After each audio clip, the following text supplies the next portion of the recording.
Good evening, everybody. Good night. What am I hat on? Have a good Bye. Have a good one. Who are you? Get out of here. I looked in the video screen and I was like, "Ooh, what the That fuck?" doesn't, yeah, it Whose didn't, man is right? it didn't match the intro video. No, I was my like, what the immersion, fuck? Don. My Who's this hat. hatless man? Hatless man. Where him go? Where him go? There you go. Oh, there he we go. is. That's much better. We're back once again for the Fey Frontier RUSTFall. We're going to go around the table real quick, introduce ourselves, and after a brief recap, we will pick up where we left off last time. After a 2-week hiatus, I am still here, and I'm still Glenn, and I'm still playing Damon for the foreseeable future, we would hope. Maybe tonight's the night I take my shirt off. Maybe. Hi, Hello. I'm Sarah. Hi, I've never done this before. We're in an AA meeting? And I'm a gamer. And I'm playing Genevieve. It's a lie, I've done this so many times. I was many like, what do you times. mean never? Never before. I'm John, and I play Dawn. Don? That's DJ. And he I'm plays Chell. Mark I II. will be playing Mark II and Dusk and Andromeda Sky this evening. representing that side of the table. I yield my time to the representative from over there. And I'm done, and I'll be playing everybody else this evening. I will not read last episode's recap because it was a private episode. Frabbit? Frabbit Rabbit. episode. It was a rabbit episode. Rabies? But 2 That's why Mark's not here. episodes ago. He bit DJ? Yeah. The episode, did. right on the balls. Oh, No. what a private episode that was. We had to delete that one. We couldn't couldn't show it. That's That only vibe did not get available on the uploaded. Patreon. Last time you guys spoke with Richard, and then Dusk and Dawn had some drinks and talked to some NPCs. Andy talked to a strange Warforged NPC. You guys went back to the Grinning House and rested before being interrupted, Damon and Andy, by the Baron asking to talk to the two of you for a moment. Once we got into the following morning, Dusk and Dawn went off on their own and did something. Genevieve and Mark II went off and did something on their own. And Damon and Andy were nowhere to be found, having gone on a little errand on behalf of the Baron. So we're going to jump back in time briefly and roleplay that conversation for a brief moment with just Andy and Damon and the Baron. And then we Thanks will for pick coming back out. up after their private episode having actually been completed, which will be done at a later date. Thank We're you. jumping around in time. Thanks for stopping by. Time is a social construct. So, So, a reminder again. We are in the Narrows. You are in the Baron's private study. It's a lot more sensual in here than I remember. No, this is the Narrows lights. Yeah. Yeah. I remember that. I'm also going to have to do a wellness check on Mike because he didn't post. Ooh. Might be dead. The one time I'm I have it pulled up. I'm I know. right. calling the police. Disappointing. I am calling. We'll have him swatted. I know. A quick doxing will wake him up. His social security number is. So, you've made your way back to the Barrens for the evening. Andy, you've put on your finest pajamas that you've stolen from the Baron once again. I haven't stolen them. They were available. Ooh, the first ones were free. I'll give them back. And you've gone into your room to rest. Damon walks over to the bar to have a drink privately as Mark II settles in the center of the room over by where the rooms are for his evening meditation, as he is a Warforged and does not fully sleep. As you are having your drink, Damon, the Baron Adelina walks down the stairs and asks, "Can I talk to you? I have a favor to ask." And pulls a glass and dumps a dark-colored, swirling vortex of liquid out of a bottle. I mean, be my guess. I have an errand for you and Andy to run in the morning. if you wouldn't mind. Just the two of us? Just the two of you. Very early morning, more late night. Something that I think would fit the skill set of the two of you.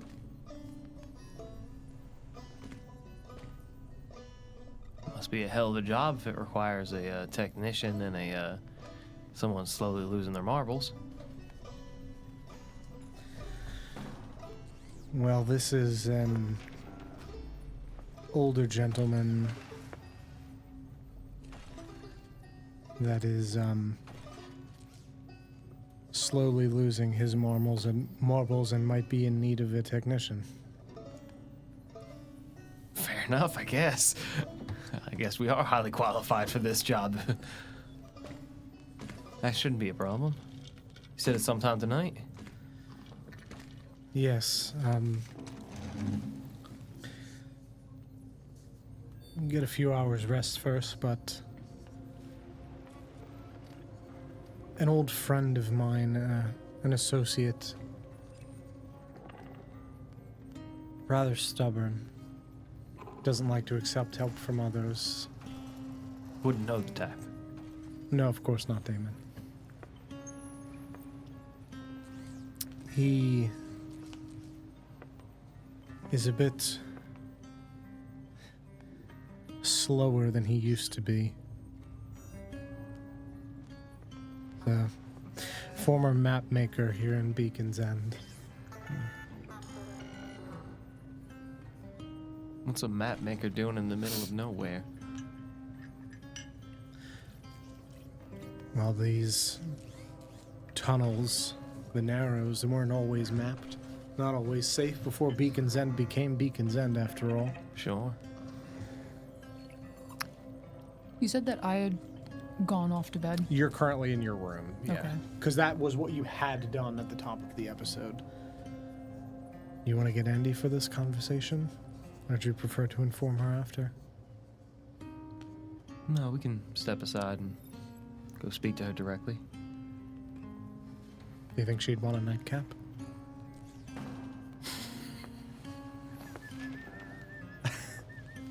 The old honk shoe me. The Ebenezer Scrooge hat. Yeah, sure. I'll pour a drink. Sure. I'm sitting at a dresser in like a silk chemise that I assume was left out for me Silk chemise. to take and not be considered a thief. Yeah. It's got a name tag on it that says The Baron. I liked it. It fits. I'm just brushing my hair. Who is it? It's Damon. Oh. You can come on in. Open the door. It's late, but he's still doing up. I'll just gesture behind me. Evening. Hello. What's going on? I have a bit of a favor to ask you and Damon. A small errand. Okay. I'll hand you your drink. Oh. What kind of favor are we talking? An old friend of mine needs some help, but I think is a bit too stubborn to admit it. Help in what way? And she reaches into her blouse and pulls out a letter, which she unfolds and hands over to you. And you can see written on this letter in rather shaky handwriting the words, "I'm afraid my hands aren't steady enough anymore." Was your friend a mechanic of sorts? Former map maker, pathkeeper. Traveled around areas of this whole continent before RUSTFall.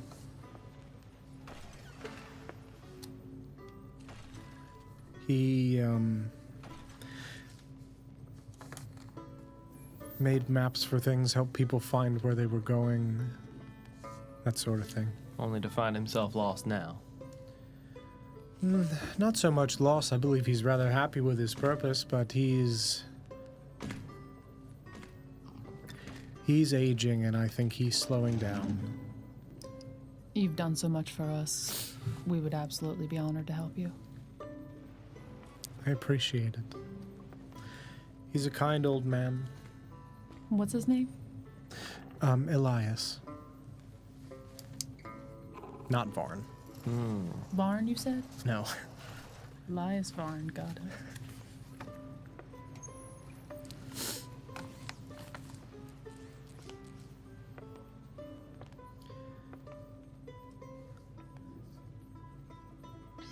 He works topside in the scriptorium.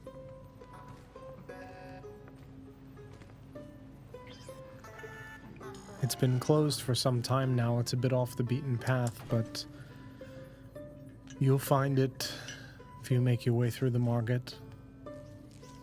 What was it? The The scriptorium. It's by appointment only these days. He doesn't sleep much. He'll be up late.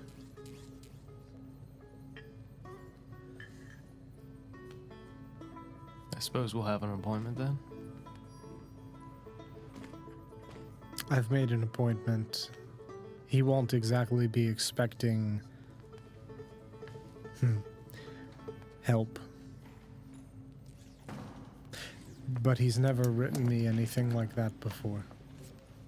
Is there anything he particularly fancies? Something to show him that we're in his good graces other than being associated with you?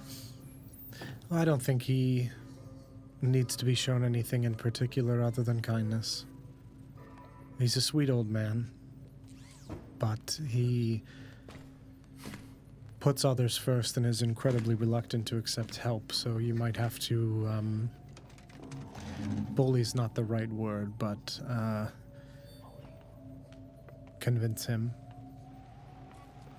See, I understand why you chose us for this job and not Mark II. Yes, I think he might be He able has a to. long-running hatred of old people. I did notice that. Quite a firm hand.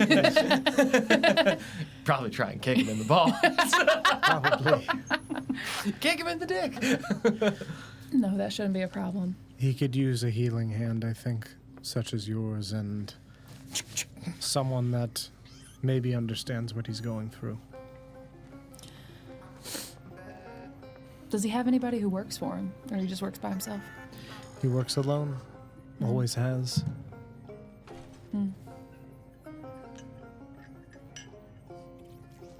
I think we can make this work. Wonderful. I would very much appreciate it.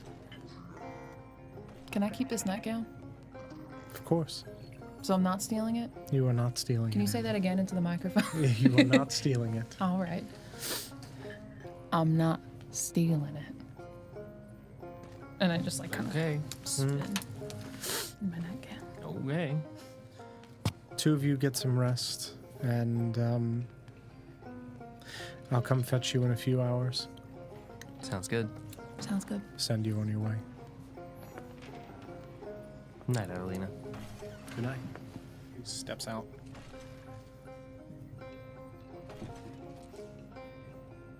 Good night, Andy. Good night, Damon.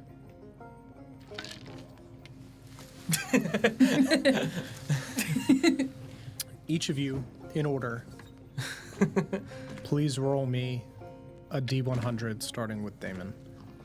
I want to roll my heavy ones. Let's roll. $13. Oh no. Andy, 70. Damon. 15. Jesus. 96. Okay, that's it. Damn it. What'd you get? Got 86. 84. So just for a brief kind of knowledge of this person that you guys would have upon returning, because this has happened by the time the party regroups, is you would visit this map maker.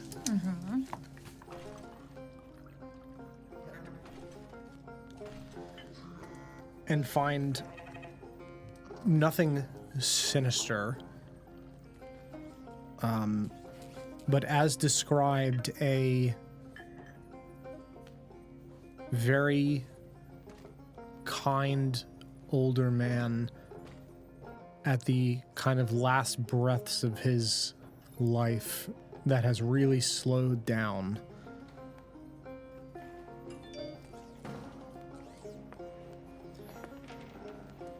And the quote that he would kind of leave you with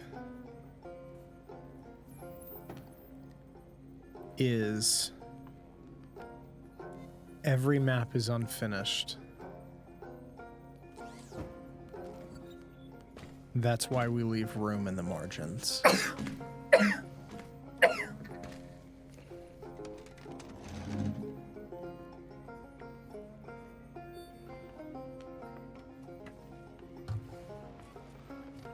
You would spend a nice evening healing and helping this old man, the details of which we will get into during the actual episode, and there will be obviously much more depth to that, but just to kind of give you a vibe of who the person is and what that quote might mean is more than just a map. That's kind of his philosophy. Come to find out that he speaks in literals only, and he's like, It's Oh no, it's just the map. It's just It's just the map. I am not talking about life or anything. It's justice. When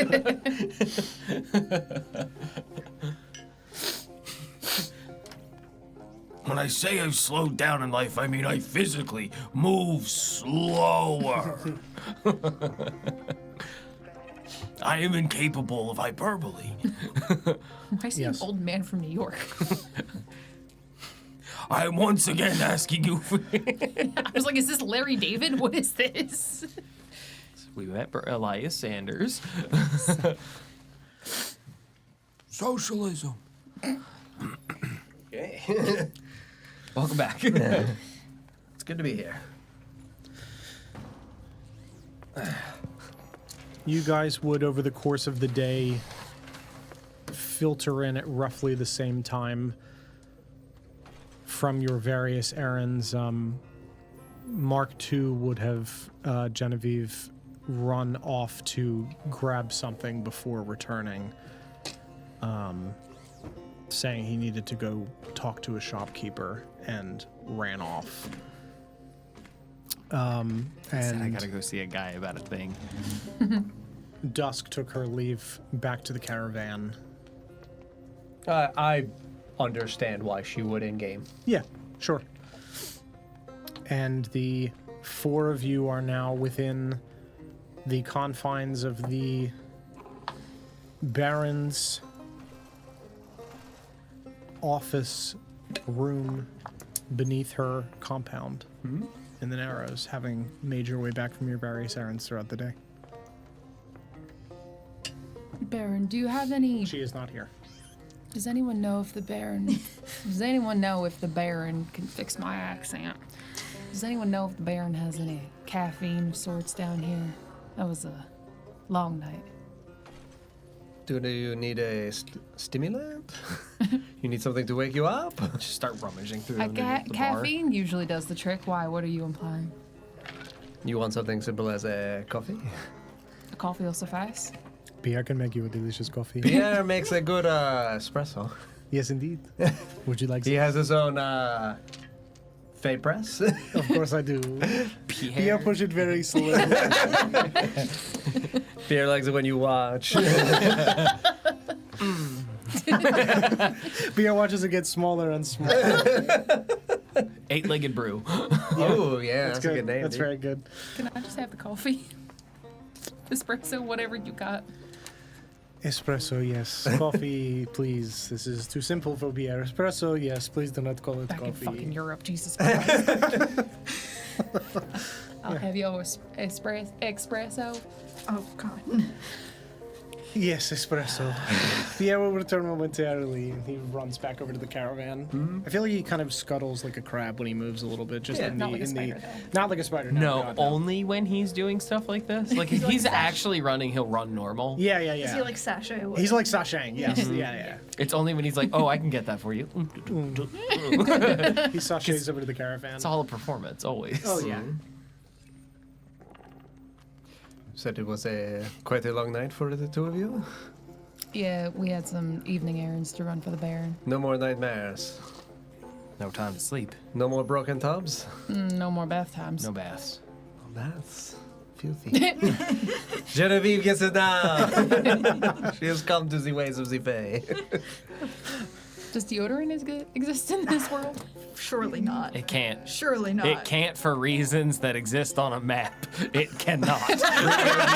Yeah, considering Rio de Janeiro is a town, I guess it probably can't. You're probably right.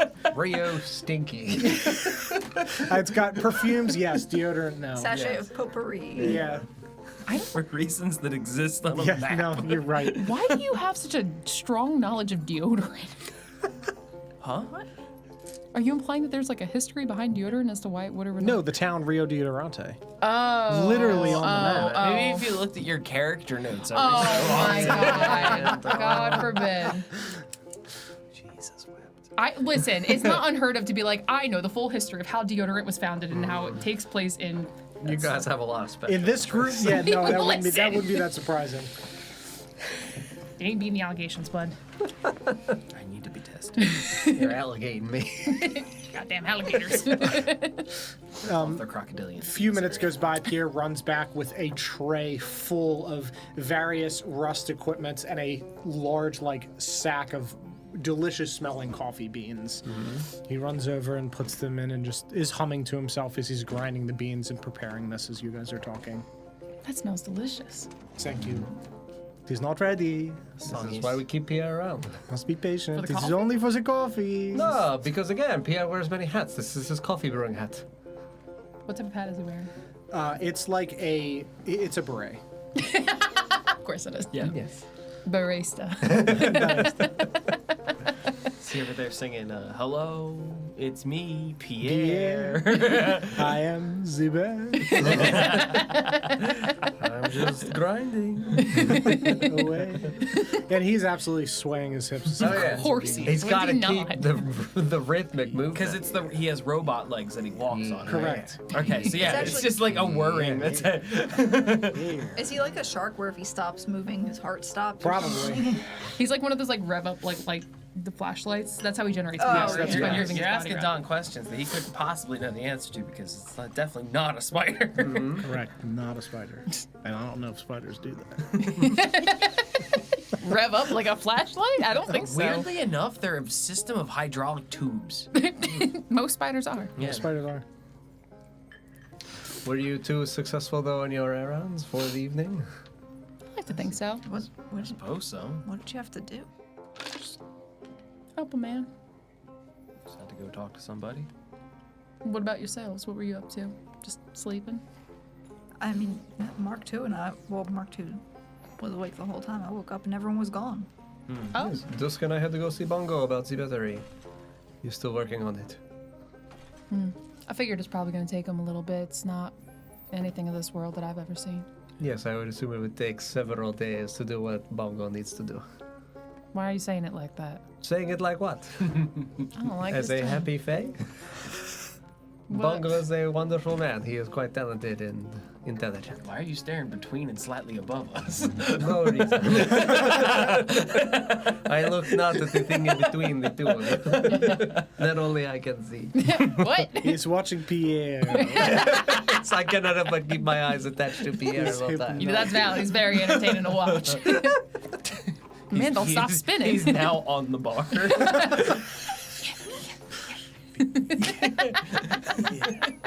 There's a lot of him having only one of the rust legs up, and he's just, yeah, that, genuine 100%. pony, just- Yes. It's the leg of Jesus Christ. See, I was thinking that it's like as I'm he's flexible doing that. enough, chat. No. I like to think that as he's doing that, he's slowly making himself taller, like his legs are ratcheting up to make him taller. Yes. Pierre. Yeah, and he finishes, and there's a hiss of steam as his legs slowly regulate. Perfectly done, Pierre. Of course. Takes the coffee out, dumps it into a large rust contraption, and begins pulling levers and twisting just to knobs grind and the dials. coffee? That was just to grind the coffee. Wait, That was you just got grinding the beans. Oh, he was grinding There's steps it. involved. Oh, he was grinding it. It's the picture. We've all seen the video of the guy playing the sound effect machine where he's fucking yoinking a million things. Take and it away, playing. Joe! Take it away, Joe! It's that. Pierre's basically doing that What are with those various called? knobs and I forget. switches Okay. on this large rust contraption that is hissing with steam and smoke coming out of the edges in various pastel colors as the smell of coffee. Do you have any is requests for brewed. flavors? You can still add it in as an aroma. Whatever you're brewing now smells incredible. I've never smelled anything like it before. The basic, yes, of course. No problem. It is to be expected with a woman such as her. That's the sound of the machine starting. But no, your bongo, he is doing exquisite work with your battery.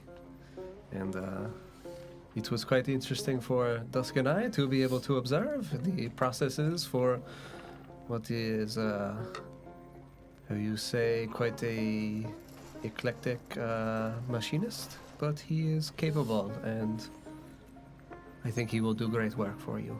Did he say how long it's gonna probably take him? A few days, I think, yes, based upon our estimations with observation. He has many great ideas. He seems like quite the inventor. I have no doubt that he won't figure this out. Yes, a bit chatty, but that is something to be expected with someone like that. Just choked on my tongue. Bongo? Bongo's chatty? Yes, was Bongo not chatty with you all? Telling you of his many escapades? Oh, no, he told us about his escapades. He did say that he didn't tell most people, though. He was very forthright with Dusk and I. Very eager to continue talking, but we had many other things to do and had to just put a plug in it and walk away. Put a plug in We had to plug plug in this Bongo. it, or whatever the saying is. That reminds me, do you want Pierre to fetch the cork that you plugged the bongo with? Please, it is one of my favorites. Of course. Flared base. I don't just plug anyone You with were it. plugging it? That's what you did on your mission? Put the load in that guy. Or whatever the saying The is. saying is, I'm pretty sure it's that. I've spoken Fey a long time. What's your native language? I believe Fey. So you have been speaking it a long time. It's your first language. Yes. I think Fey would definitively be my first language. You I've said been speaking it for quite some time. you said you went on an adventure with the Mark II? Yeah, we went and dropped off those hats that he collected. Oh, to the little one. Yeah. She gonna get herself in trouble, that one. Probably. But Mark she... II had hats for child. A little... a child? She specifically requested a number of hats. Well, You one- would really a like hat. the child. She helped us out of a bind. Yeah. She's quite the, what's the common word for it? I don't know what word you're Larrikin. looking for. That's it. Yeah. Troublemaker. Xanthopus. Larrikin's a real word. Look it up. But, I mean, she seems to be protected by most of the folk in the city, so... Yeah, she's got great connections for being so young. She really does. She brought us to a shop of stuff. Just, That is what shops are for? yeah, that's... This one in particular was... Stuff. Oh, always for stuff. Sometimes they do things. This is true. Activities. But this one was stuff. You're speaking very well. There was no theme to the stuff. It was just stuff. So Unthemed stuff. uncategorized, Are occasionally. you sure you were not looking in a trash can? Well, no, because then that would have been The trash. raccoon That's- child brought us to a trash can. Hello and welcome to Idaho's Garbage Emporium. Hi, I'm Ida. I know this is crazy. No, it's I've fine. got stuff and things. No categories though. What was the place It's called? called The Last Keepsake. Was it like a pawn shop? Prawn? Almost. It, prawn shop. Just prawn clay. Jesus Christ. Just a bunch of shrimps. Uncategorized. Uncategorized shrimps. Shrimps. It's a lobster folk. Hello, I'm Ida the lobster. I don't know, the lobster. Ulysses would have fucking loved the prawn shop. Blast there. The prawn shop.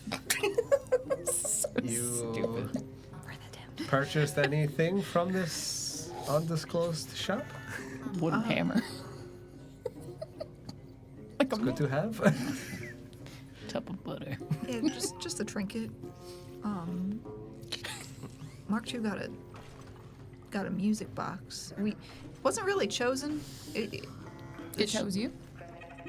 I mean, the shopkeeper kind of was like, "This is what you need," Oh. and gave him the music box. So Did they charge him for it? It seems kind of rude. I don't know if they charged. No. Then this No. is less a shop and more of a charity. Well, I gave him money for my thing, but he wasn't going to charge me for that either. What? You said you got a trinket? Yeah, What kind of trinket? it's just a key, just an old key. Did they ask for your names? And they insisted Maybe you some need blood? No, it? Can I see your hands? You were gifted some cursed items, is what that sounds like. You were given a key, just an old Key? key. no. Does it It's look on- like anything? Skull and crossbones on it. So it's on a necklace. Are you wearing it? Yeah, she's wearing it. It's I put it on the necklace. It wasn't originally a necklace. It originally was a key. Yikes. Anyone have detect magic? Yes. Fine. They said that you needed it, that it was for you. Well, that was more Mark II with the music box. This I kind of just found it, and It's- And where is Mark II now? I don't know. He ran off somewhere. We were just getting back, and he said, "Oh, hold on," and then he just Sounds about right. yeah. So he was gifted a Music. strange object from an unknown person. His name is Brum. Brom. Brom, Yeah. of course. He's an old badger folk. Stoker? And do you have a last name by any chance? He was What? just Mr. Brom. Mr. Brum. Yeah, and so he was gifted this item and then suddenly found the need to have to run away I wouldn't say to suddenly. parts unknown. Where did he run to? He didn't say. He said he was going to some shop. He forgot something. It sounds very on brand for Mark II. I don't know why It we're still in does, that but shape. it also sounds like he could be cursed by a music box. When he comes back, we'll ask him. If he comes back, we'll ask him. That's twice. Dusk? Dawn? Yes. Where is Dusk? Dusk is rested. Would you be able to check the key for me just to make sure there's nothing magical on it? We are very superstitious folk, my people and all, and keys can be... I would be happy to look at this key. If you would like me to look at your key. I'll just You cannot have it. untie the strap and just hold it. It's my So key. the key specifically has. Do you want to describe it? It's like a. Yeah, so it is an old patinaed chest key for like a trunk.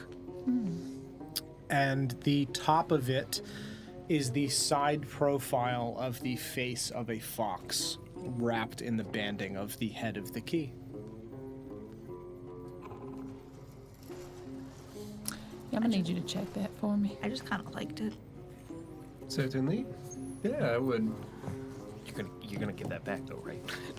Made of any particular metal? Is the fox it's head an- itself also made of metal? Yes, the whole thing is made of metal. It's definitely an alloy of different metals. It's not it's not like all brass or gold or Okay. anything. It's an You can see amalgamated it's key. an amalgamated key. Good. Don't love that. You can see I that do. there are spots on there that were clearly painted on the fox head in no, like a Bram greenish. Stoker gave me a blood key. Look, to be fair, forgot that was the guy's name. Okay, not Mr. Bram Stoker. I forgot that. The OG Mr. I Braun. forgot that he This wasn't existed. Bram Stoker, guys. It was It's Bram not. Stroker. Come on. Hey, yo, at the miscellaneous factory? I promise. He's not- You he's just- promise? I promise. I promise. He's just Wallace an and old Gromit. man. Painted in like an emerald paint that has largely Okay. been rubbed off. It's really just on like the inside edges where if you're grabbing the key would effectively not have been any of the low spots. There's like Okay. little bits. Just like worn away by use. Yeah, worn away by use and age. You can see it's been like sand buffeted. Okay. It's Can you see the crack in it still, or is that gone? It was- That's right. Yes. it was It has. broken. It was. You can see that down the middle, it has been repaired. It had been cracked in half. Of the key? The key itself had been snapped in half, with the head of the key and the tooth part of it in the center had been cracked and had been soldered back together and repaired. Okay. Cracked or snapped in half? It looks. Like cracked as in like where? Or cracked as in like someone was like, yeah. It broke off in a Oh, lock. in a lock. Okay. So, but visually looking at it, it's like kind of a Jagged. break. It has been repaired with a shinier. Solder. Still an alloy, but more of like a goldish tinted alloy. Okay. Similar to how like the Asian cultures repair teacups with like a gold line. pigment. It's similar in that nature. Okay. Yeah, no. Observe it for a moment and then ritual cast detect magic. Yeah. You guys would be talking as this ritual cast of detect magic goes off. There's no magic on the key. It is just a key. There is nothing peculiar about this. It is old, well worn, well used, but there is nothing magical about it for a property. Just a trinket. All right. Thank you for checking. I appreciate it. Yes, of course. Happy to help. But you said you liked this key? You were quite drawn to it? Does it remind you of the fox? It does. I mean, He was not green. You should repaint it.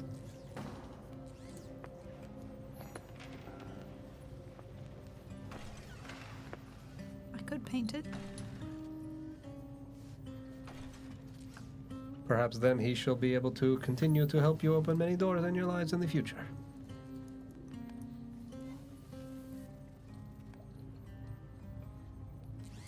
You think on that. La la la.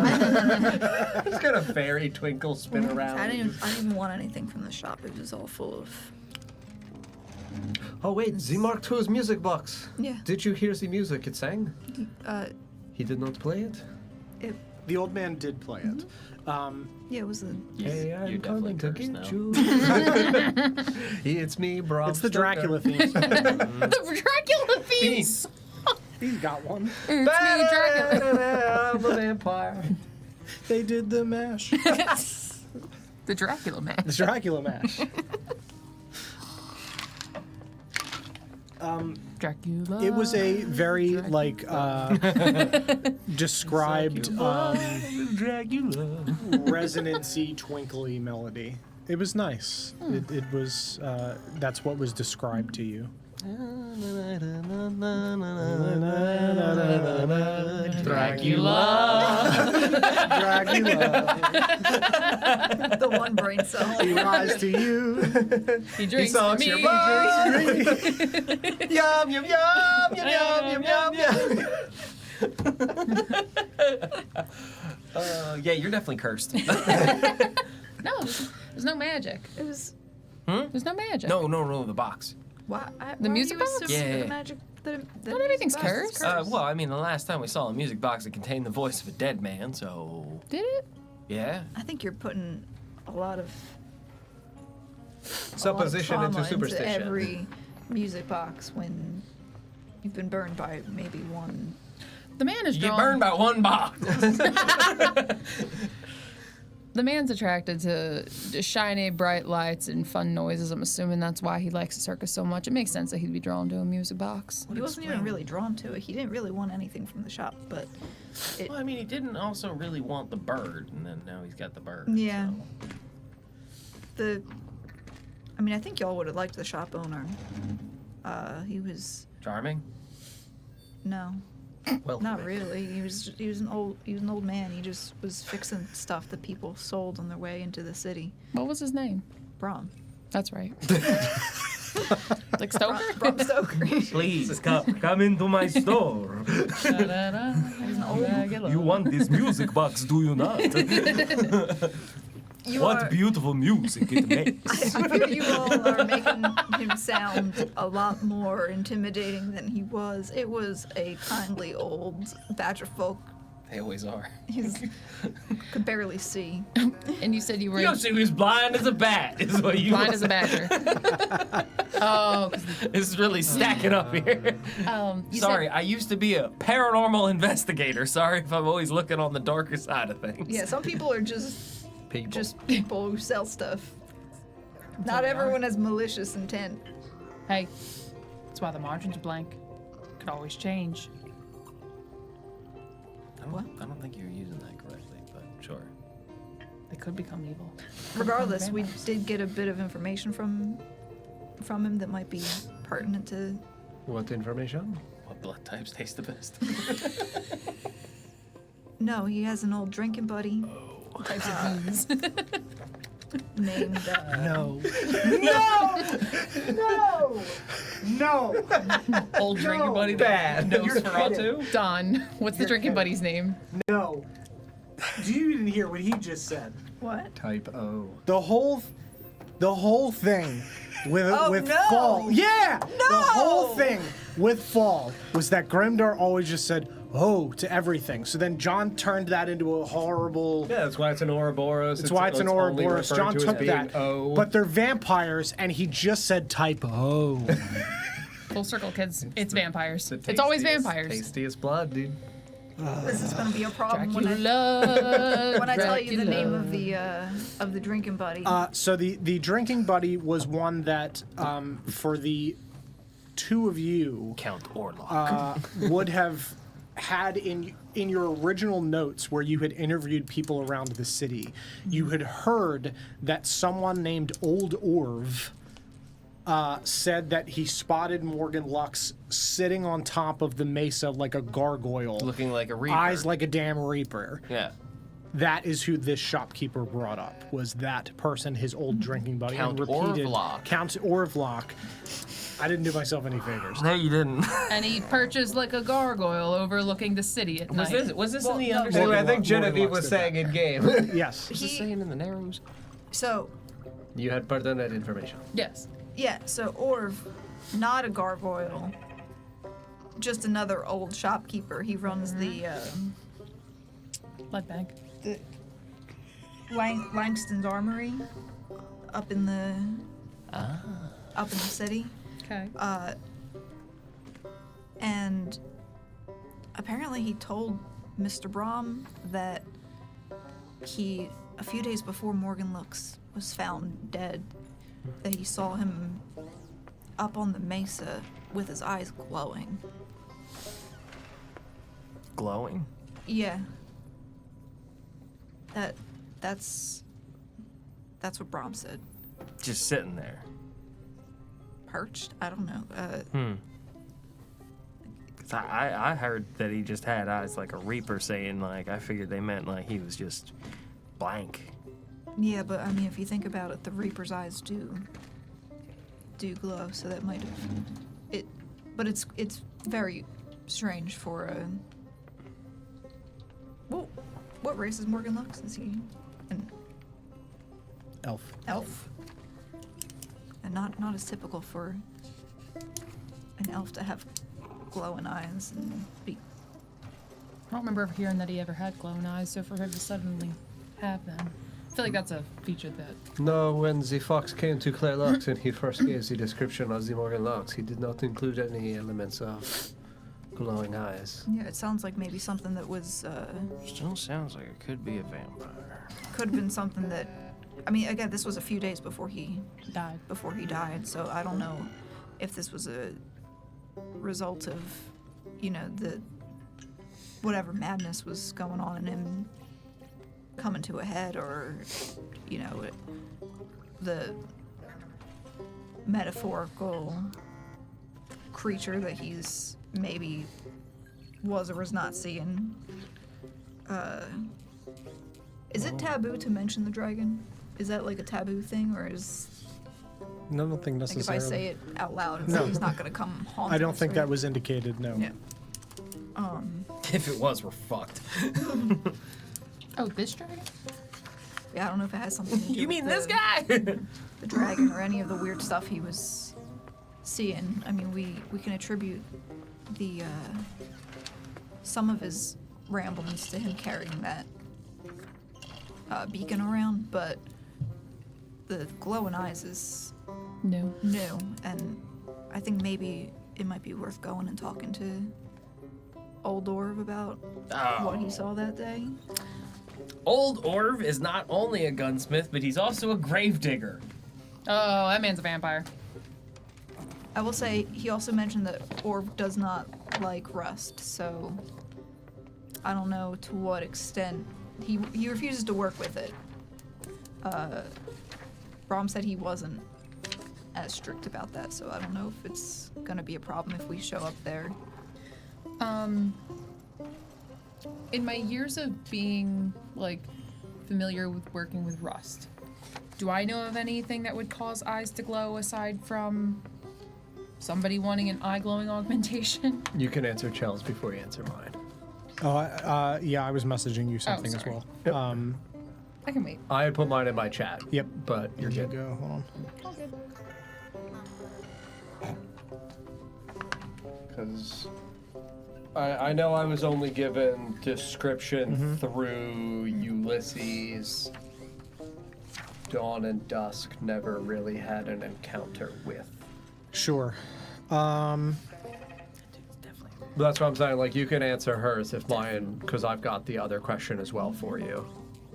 Yes. Yep. 1 second. You're good. He's also a badger folk. Badgers are actually Badgers can't be vampires. Make a Vampire. history or medicine, your choice.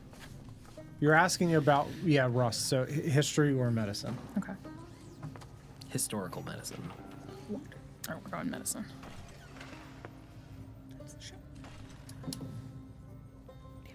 I said there was stuff. 13. 13. Okay.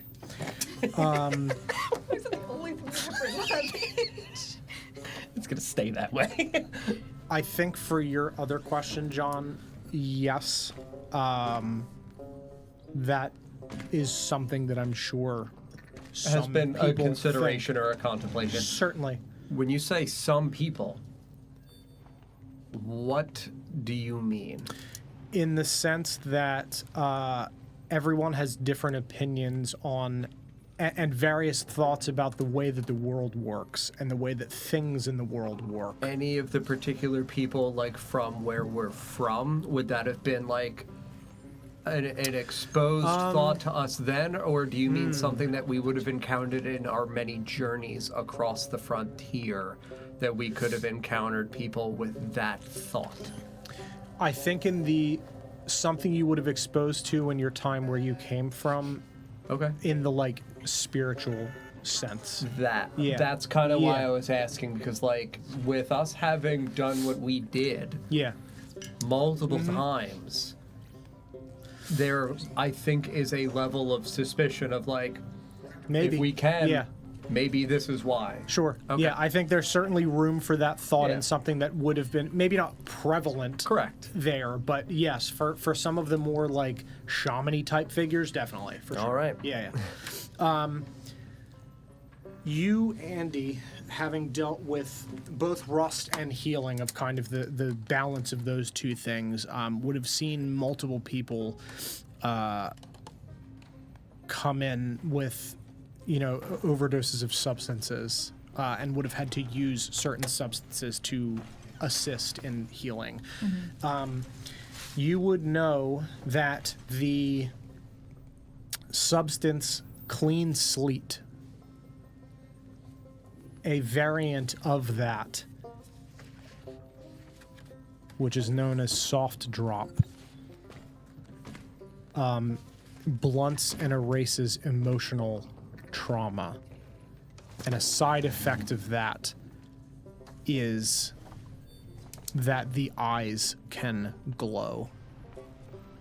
Not to say that that is what occurred with Morgan Lux, but that is the connection that you would draw from the rust and medicine side of things. You said that he had told you his eyes were glowing. I'm speaking from secondhand accounts here. It wasn't Brom who saw him. It was his friend who told him this over drinks. I'd be interested to talk to Orv at some point, just because from what I've seen with my work, sometimes when folks are taking certain medicines and they consume a bit too much, specifically Clean Sleet, it can cause their eyes to glow. And since we already know there's been various drugs moving through the Narrows, curious if maybe he got his hands on too much of a batch, or perhaps a bad batch. I haven't heard anything about Clean Sleep being sold down here, though. So is that something that you get from a doctor, or is that something that you get on the black market? What's that for? Inhibiting you from remembering terrible memories. Kind of the opposite. Trauma suppression? Yeah, kind of the opposite of what the Baron gave us, where it forces you to face it. This kind of blocks it out. Kind of fits the narrative, though. It seems like something that he would be on. That's what I mean. We're down in the Baron's office, but she's not here. Not currently. Okay. Damon, can you roll a history check for me as well, please?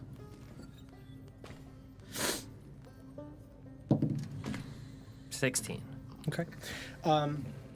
As Andy says the name Clean Sleet and kind of describes it to you, you would remember it from the other half of things, in the sense that it is used by syndicates to wipe the memory of their, deep cover operatives.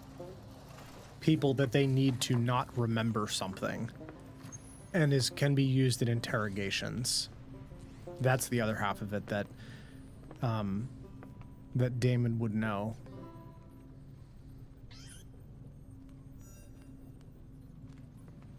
And Dusk and Dawn would probably know that too. Mm-hmm. There's many variants of it, but that's a different one. Yeah.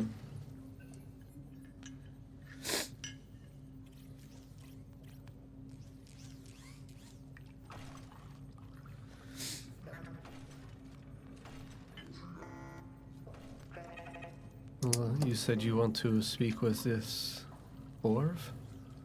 Curious to see if he knows anything more about.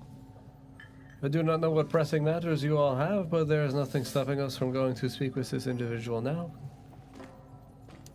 Unless there is something stopping us from going to speak with this individual now. I thought Mark too wanted to go, but he up and vanished. I gotta If check Mark- my bag and see if I got any steaks available still. Do we know where the Baron is? Is she just around? Too sure? Yeah, she's Okay. just around. Oh, Baron!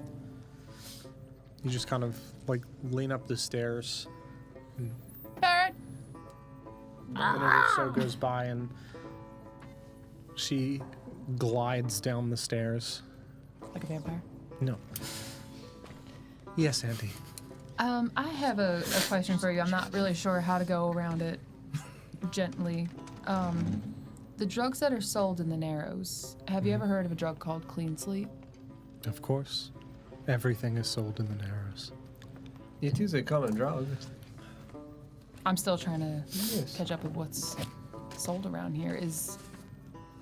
Do you know who typically sells it? Is there a dealer known for it? Sold at the Grinning House. A lot of people sell it throughout the Narrows. There are various dealers. I am one of them. People come to Beacon's End to escape things, and many of them come to forget. I'm curious. So there's been rumor that Morgan Lux's eyes were glowing days before his demise. And I'm curious if he was under the influence of Clean Slate. And if that were the case, maybe he bought it from somebody and we could get information from his seller. I can check my records to see if he might have purchased this. He did come in several times and purchase a great many things. Not into the Grinning House. He was, after he left the last time and left the room in the state that we saw it in, he was asked to not return for that single night, and then That is another thing of interest to me. I would still love to see the room of Morgan Locks as it was, for I did not go back. it is still as it was. If you would like to see it, I can certainly take you to it and check my records. This would be appreciated, yes. Let's do that and we'll try and figure out a plan as to where we're going next while we Yeah. do so. Do you Of want course. to come with me to the Lux room again?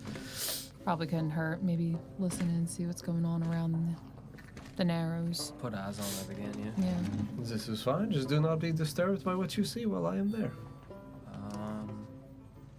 All right. I don't know what that means. I don't think I want to. The fox was not the only one who is capable of investigating a room. I just do it in a different way. Also gonna need my lantern. Careful with the lanterns near them. Pierre, make sure you bring our equipment. Of course. I gotta grab my lantern, I gotta And grab a couple steaks. Your espresso. Of course. Damon. Espresso. His brave. Thank you. Genevieve. Espresso. Wait, why did they get normal sized cups? I think what is the word? Anxiety? Are my Pierre. hands just really big? Yeah. Yes. Oh. Is that just an 8-inch copy? I think? Too big of a glass, I'd big. say. This is a huge glass that you have here of espresso. Look at glass on that man. Looks so Don small in my espresso. hand. Of course. Now I'm awake again. The Baron takes one as well. So yes, please, the equipment, Pierre, and then if you do not mind meeting me at the Lux house. Of course, I will then come back and I will keep tabs on Dusk should she awake. Please, and can escort her. a couple of droplets of the espresso underneath her eyelids, and she Of will wake up. course, soon. of course, of course, of course. She is so tired. Yes. Of course. My eyes! I'm awake! I shall meet you there. Yeah. I will lead the way. It was me. Thank you. Of course. The Baron would lead you all Bye. to bye. See ya. Would lead you to the Grinning House and back through the Can't wait. door at the end of this hidden hallway into the, as described before, completely catatonically strewn room of Morgan Lux. Mattress upturned against the wall, papers scattered around the entire space. The dragon is not a metaphor. Just Yeah, Well, no, that's written in the that's written in the ink that only It's reflects dark? off. It's dark, yes. Yeah, you have to light the candles in order to Yeah, see it. that's dark currently. So- There are candles scattered around the space, papers strewn around the entire room. I'll light my lantern, Yeah, provide some light. I cast light to my hand. yeah. And you're using a rust lantern or an oil lantern? I don't know. That's up to you. What would Damon use? Gas. It's a gas lantern. Okay. It's an oil Yeah, lantern. You use an oil lantern. So It's a blowtorch. an oil lantern, as you light this and shine the light in the space, it would illuminate the back wall, and you would see appearing on the wall in this shimmery oil slick texture, the dragon is not a metaphor, the dragon is not a metaphor, the dragon is not a metaphor, the dragon is not a metaphor, scrawled across. As Damon moves his light around, as he's just walking through the space, it is illuminating this text which fades as the light leaves. There's also shattered mirrors everywhere. Yes.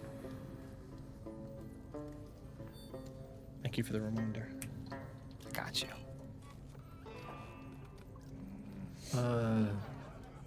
Do you mind turning off your sources of light, please, and closing the door? It would be helpful to experience the room in the total darkness that Zelox would have. Adelina would step out and pull the door closed if you need anything. I'm just a knock away. Yeah, Don's got a really good chance to do something really cool. And then all the lights go out. Stream gets caught. Shape of the room, square, rectangle, circle, Square. square. Yes. Mattress against one wall. Mattress upturned against the wall, yes. Out of the frame, shoved up against the wall. Frame is still down. Frame then? is still down. Yeah, I mean, I've got dark vision, so it's like obviously functioning still in low light, like not going to be able to make out color or anything like that. But the general silhouette of things in here, is there anything in terms of the furniture or other pieces that would cast any kind of shape or shadow that would look to me? I would also, after taking in that moment, I would put the mattress back down on the frame, stand in the middle again, and do like a slow 360 turn, panoramic like ceilings of room as well. What does in grayscale? Yeah. Because as an elf Sure. would also have grayscale. Does anything in here as grayscale cast a shape or in limited shadow Sure. look like a dragon? Or a person.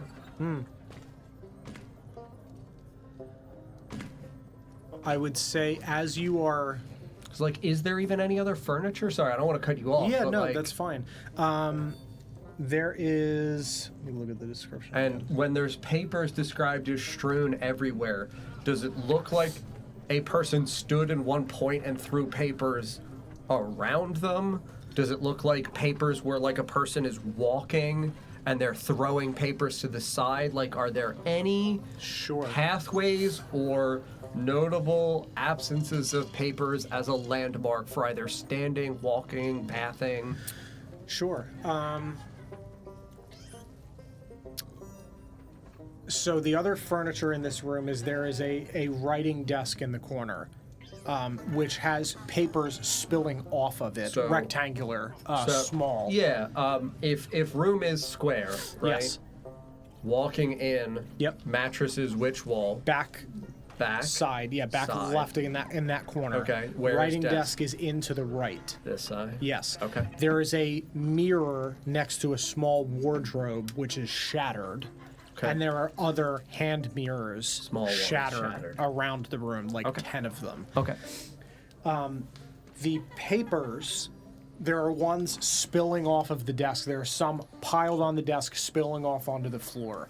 There are other, like, working piles of paper in various spots around the room that are spilling over. Some that are clearly, like, spread outward in, like, a line, effectively, from separate Yeah, like piles. fanned out. Fanned out. Okay. There is a path where clearly someone paced in like an oblong oval around these piles of papers. Yes. There are no papers in the dead center of the room where a lot of these candles are concentrated. There are others scattered further towards the outside, but there are candles in the middle of which there are not papers. Multiple candles. Multiple candles, along with several shattered mirrors. Some in the pathway of the pacing, clearly having been stepped on. I'm going to then, after following that like little pathway, move to the middle of the room, look down at the candles, and then I'm going to press the digitation, light them, and look up at the ceiling. Sure, absolutely. So, to jump back to the shadow thing, Yes. you walk over, pull the mattress back down, follow this pacing path, and kind of step into the center of these candles and look around the space.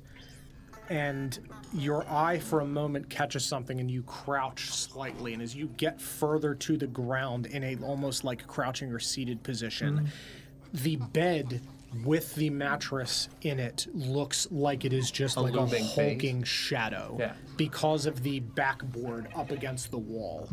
In the darkness, this is a looming figure almost climbing the wall, looking towards the center of the room. Yes, absolutely. Light. Look You up. light the candles only in the center or Only in the center. only in the center. You light these center candles. As you look down at these candles, they look like a smiley face, but it's been like warped and smushed slightly. And you light all of these candles and look up, and you see that same strewn text. I mean, the ceiling is only about as high as it is in here, where someone could clearly, when standing, reach. At the top of, if they're really standing and tiptoeing, you see in more ragged text, the dragon is not a metaphor, the dragon is not a metaphor, closer together and like trailing off in small text. Okay. No, go ahead. I was gonna say, you said there's broken mirrors around the room. Yes. Thinking back after we've heard about Orv, I remember hearing a rumor about him like buying broken mirrors. Yes, in your rumors, he bought and returned several mirrors and bought broken mirrors as well. Yes, that is correct. The mirrors in the room, do they look like they belonged in the room, or do they look out of place, like he had bought them and kind of just like was bringing in mirrors and like The smashing taller one in the corner definitively looks like it was a part of the room. The smaller hand mirrors of various shapes and sizes clearly brought those in, and they've all been shattered and placed face down. them? Okay. Yeah. I then am going to, while here, I'm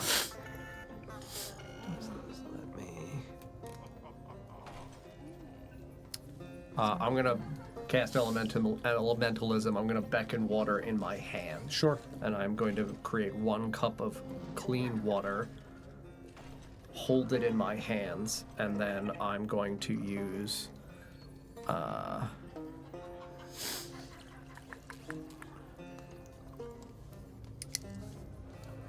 doesn't let me know this is puff wind. I mean, if theoretically you would allow this, like, with attempting to use Druidcraft with, like, effectively making, like, an air pocket Sure. in it to make a bubble. Like a bubble? I'm just Sure. trying to make a bubble. Yeah, sure. I want to make, like, a reasonably sized bubble that I can hold aloft like an orb. Yeah. Panopticon style above my hand. Yeah. And then put my hand to the side so the light source from beneath can hit it, and then I want to look into the clear bubble and walk around it to observe what's behind me through it, or see through it to other side. Gotcha. Oh, like, so you're looking at the mirror without looking at the mirror. I'm trying to make a false mirror effectively. I have mending. I'm gonna repair the mirrors. Sure. I want to see. I'm not saying I should see anything. Yeah. I want Absolutely. to observe my surroundings through a different thing of my creation, and then compare it after mending mirrors. Do the mirrors look different than what I just saw? Sure. Interesting. So if there's nothing weird, Yeah. that's totally fine. So what you would see with the candles lit is, I mean, what one would expect to see in a candlelit room, aside from the faint outlines that you can see from only lighting the center candles. Obviously, you can see the stuff on the ceiling. The faint, very faint, the dragon is not a metaphor on the rest of the walls because the candles on the rest of the room are not lit to illuminate that. but the light that is being cast, these long shadows towards like the desk and the bed, their shadows are made even more hulking and are wavering because of the fact that it is candlelight. That there are, large, weird, stretched shadows with only having lit the center candles of the room. Then I would disperse the bubble. Yeah. Take a hand mirror, spend however much mending it multiple times as needed, repair a mirror, same thing, beckon earth, and let it hover separate from me. I don't want to be holding it. Yes, sure. Before I do this as well, I would then ask, if you all, I am quite short, if you do not mind either staying seated or laying on the floor, this way you are not obscuring or playing with the shadows in the room at all. Sit down. You're all right. I would beckon air continuously to make puffs of smoke to try to just, even Hold if it shakingly, aloft. hold this mirror Sure. aloft. And as I'm walking, allow it to rotate so this way it's constantly looking over my shoulder and at the side of my face. Sure. Yeah. You would see the same thing that you saw in the bubble. These Okay. stretched shadows. Nothing different Good. about the mirror specifically. Just a mirror. Yep. Nothing curious about the mirrors themselves. Dawn, I'm just now remembering hearing something, and I think it might be why you're not seeing what you need to. He had been under the influence of a lot of drugs when he was in here, a specific combination. Yes, I do not aim to see what the Lux saw, but how the Lux would have seen. That's what I mean. I don't know how comfortable you would feel doing it.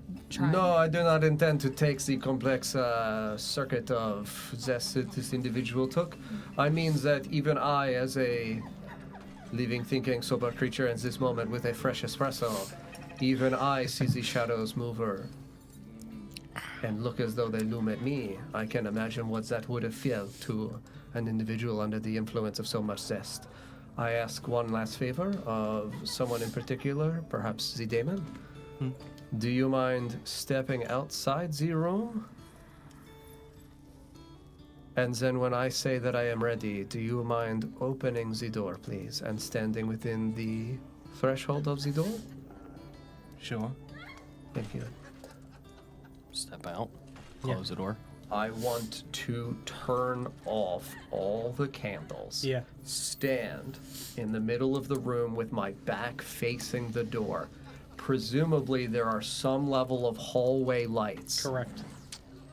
That are now working because the battery is not in here, so it is more lit than it would have been before. I want to stand with my back to the door, and then with all the candles extinguished and the two of them on the floor, look at the back wall, right? So like I am just looking, me here, candle mount here, back wall there, bed over here, bed over there, writing desk over here. Yes. I want to just stand here and look straight back With at candles off. candles off. Sure. Like literally nothing Yes, on. pitch black. And then when pitch black and nobody's moving, quiet. The Daemon, please. Open the door and stand on the threshold. Yeah. I want as his shadow and light will hit me. Correct. And shadow will hit me.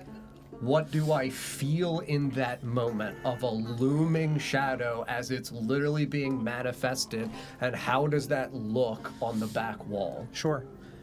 With you sitting in the center of the room where these candles were, as this door opens, the light filters in, and because you are in line with the door, it's not like you see a figure appear on the wall. See, Daemon is dying! The bubbles got me. The shadow goes across the floor and almost seems to come out of you and up the wall. So it is as if you are unfolding in Into the shadow, shadow, up the wall. the wall. Over the writing. Correct. Now, Damon is a reasonably tall individual. Yeah. Human size. 6 foot-ish, Damon. Yeah. Having not Only when I got my boots on. seen Lux myself, but like knowing that's a pretty average height Yeah. of an Especially individual. for an elf. Mr. Damon, do you mind taking a few steps and standing simply right at my back, as you are? Step, step, step. I want to see height level Yeah. for where I would assume Morgan Lux's shadow to be ending based off Damon's height Sure. for the writing. Sure. So when the writing is like everywhere all over the wall, are there areas in which now with the actual silhouette of what I could presume Morgan Lux's shadow would be, is there anything weird in the writing that is now visible? Like, I'm trying to get at if the dragon is not a metaphor is written over and over Yeah. again. Are parts of the sentence cut out by a shadowy silhouette Sure. for multiple lines to where anything else is visible? Sure. As this light from these oil lanterns in this hall, actually, because they're rust lanterns, you do not see the writing because it only shows up with oil lanterns. So you do not Okay. see the writing. Okay. As Damon approaches your back to be roughly height equivalent to a normal sized Yeah. Norman Lux sitting and someone being at the door, Correct. roughly, you almost get the appearance of there being two shadows. Of one, Damon's, up towards the ceiling, and yours at about right below like his heart, effectively shadowed within that shadow. In slightly different hues because of the distance from the light. You said this is writing, it only appears when certain lights? It can't be rust. Can you illuminate with a different source, please, so we can observe the writing? I have a candle. Yeah. Like the candle. Yeah, you'd light a candle and walk over to the wall and hold it beneath the shadows. And Kneel, so this way your shadow does not work within the boundary. and in the eyes of where Damon's shadow is and in the eyes of where yours would sit, the A and the O in dragon are perfectly encapsulated in like DRAGON. Dragon. Dragon. So yeah, yes, the A and the O of dragon Yes. are. Eyes. Oh, curious. Ayo. My eyes are down here. See, dragon is indeed not a metaphor. Thank you. Prestidigitation and start lighting all the candles around. You would see this writing appear on every surface, various directions, crossing over each other, everywhere. As you would illuminate the candles, you would be able to more clearly see the papers on the floor. There are numerous of duplicates, differences, maps of Beacon's End scattered around the space, roads and street corners detailed, circles on street corners with like gripping a pen, X's on other ones crossed out. The notes of a madman of just arrows pointing at the circle in triplicate in one pile, another pile, a slightly different map of exactly Beacon's End scrawled in a different way. Utter madness. Oh, thank you. Oh yeah, I have some of them too. And you guys would have picked those up. No, some of those are from. That's Ulysses' file. Oh, gotcha. That's what he was keeping. Those are the letters. These are the ones that we pulled from. In there somewhere it details not being able to see the true self, and that's why he needed the mirror, or that's why he felt that he needed the mirror, was to see the true self. Because he was being followed by somebody that didn't look like they were supposed to look, I think is one of the things. Yes, he is clearly being hunted by something. Could have been a dragon. No, I think perhaps that your paranormal investigative self will be of immense value within this. There is a reason the individual is constantly looking in the mirror.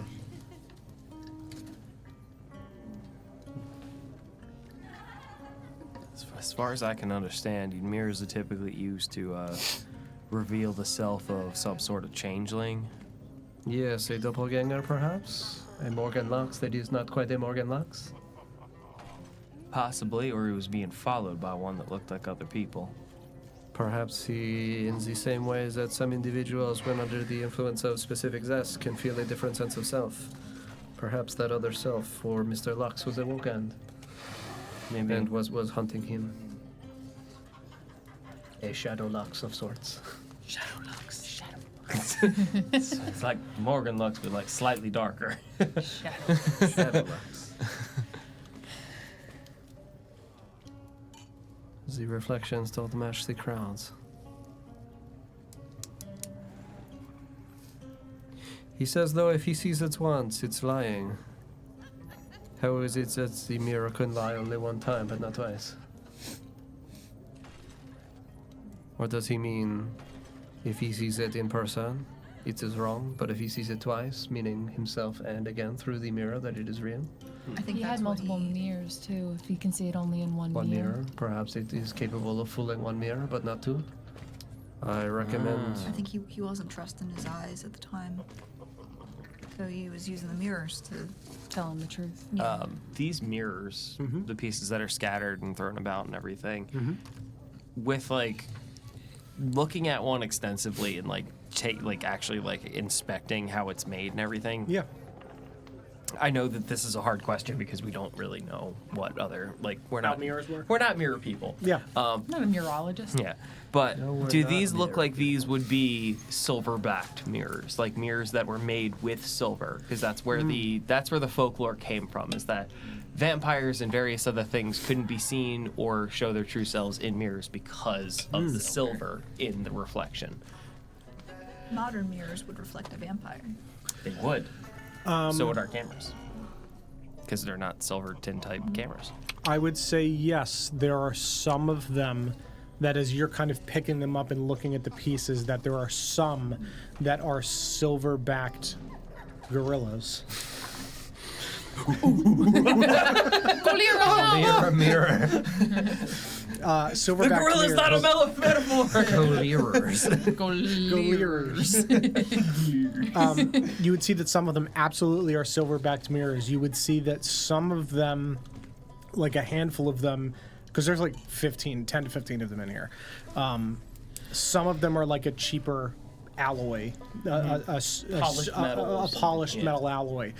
And there's a handful that look to be closer to the kind of rust plating elements that you would have seen in like the Husker compound. Like a panel taken off the side of a ship that had been buff polished and cut to shape. Yeah. And you can kind of tell based on how they are put together, because there are some of them that were clearly forged and you can see the very thin like weld points around the alloyed ones. The silvered ones you can see would have been like dip cast, where the whole thing is one filled frame, and these plates would be a buffed piece with an alloy rim placed on top of clearly a different type of metal. It's the only one that is two different types of metals. It's either silver alloyed or this amalgamation. This rust thing. That's this rust plate of some sort, yes. Do these mirrors that are made of rust, do they have a familiar vibration to them?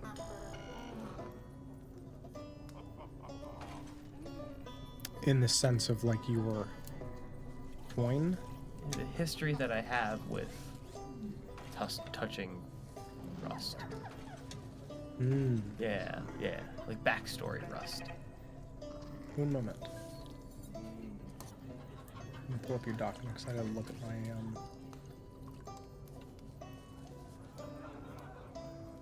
fully refresh myself on what that kind of materialized itself as. Was that in your character information or what I wrote? I think that was in... It was in both. It was in what I wrote for my backstory, but then it was also in what you had written as the short story. Yep. Top line. Yes. Right. That.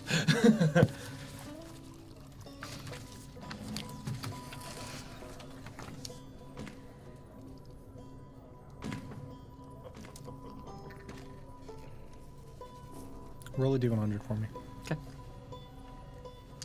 Genevieve, Yes, you were also educated as Ulysses was, yes?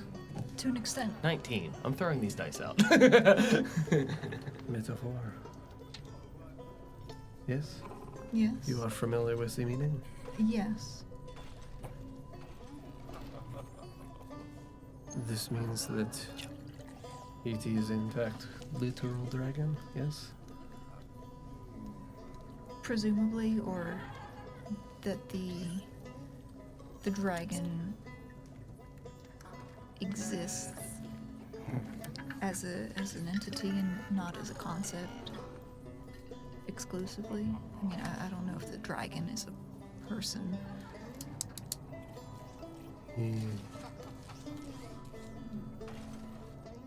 Or if the dragon is a large lizard creature. Well, the fox to us, he calls it the thing from Windfall, he calls it dragon. But this then would mean that the fox knows that it is not a metaphor. This is from the Morgan Lux, yes? Yes, that was written. All this was written by Morgan Lux.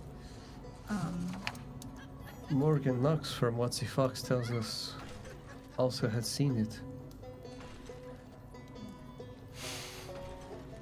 He had seen the same thing that the fox had seen in Windfall. And knew of it.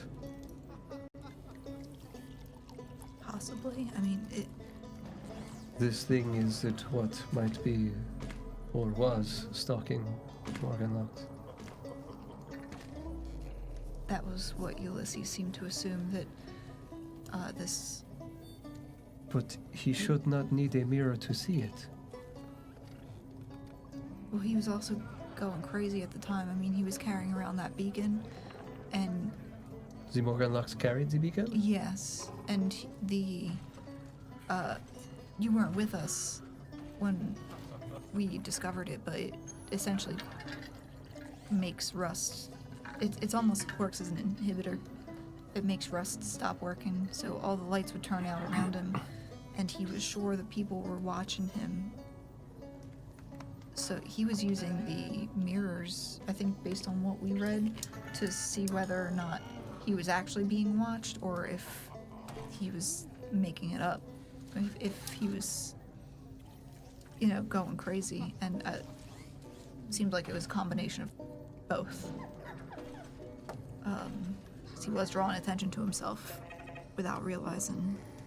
Yes, a man as paranoid as this would be clearly an individual that walking through a crowd would draw many eyes. But in terms of the dragon, I mean, the dragon, that's the one who,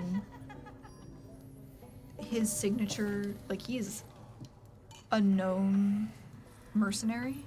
It's more of a boogeyman mercenary Yeah.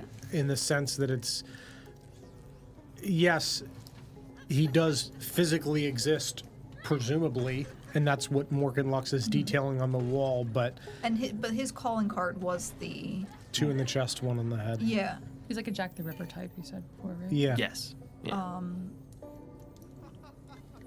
Yeah, so, I mean, we know Morgan Lux is paranoid about the dragon.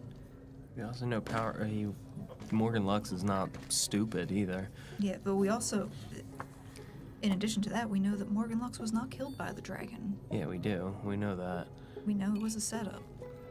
The other misnomer that's got me caught up at least is that we found on the beacon there was this word chimera on there. Why does this word draw your attention? From the best of my knowledge, I remember chimera being some sort of dragon creature. From your own investigation? Nothing I've ever seen with my own eyes, no, but something I've read about before. Something akin to like a manticore of sorts.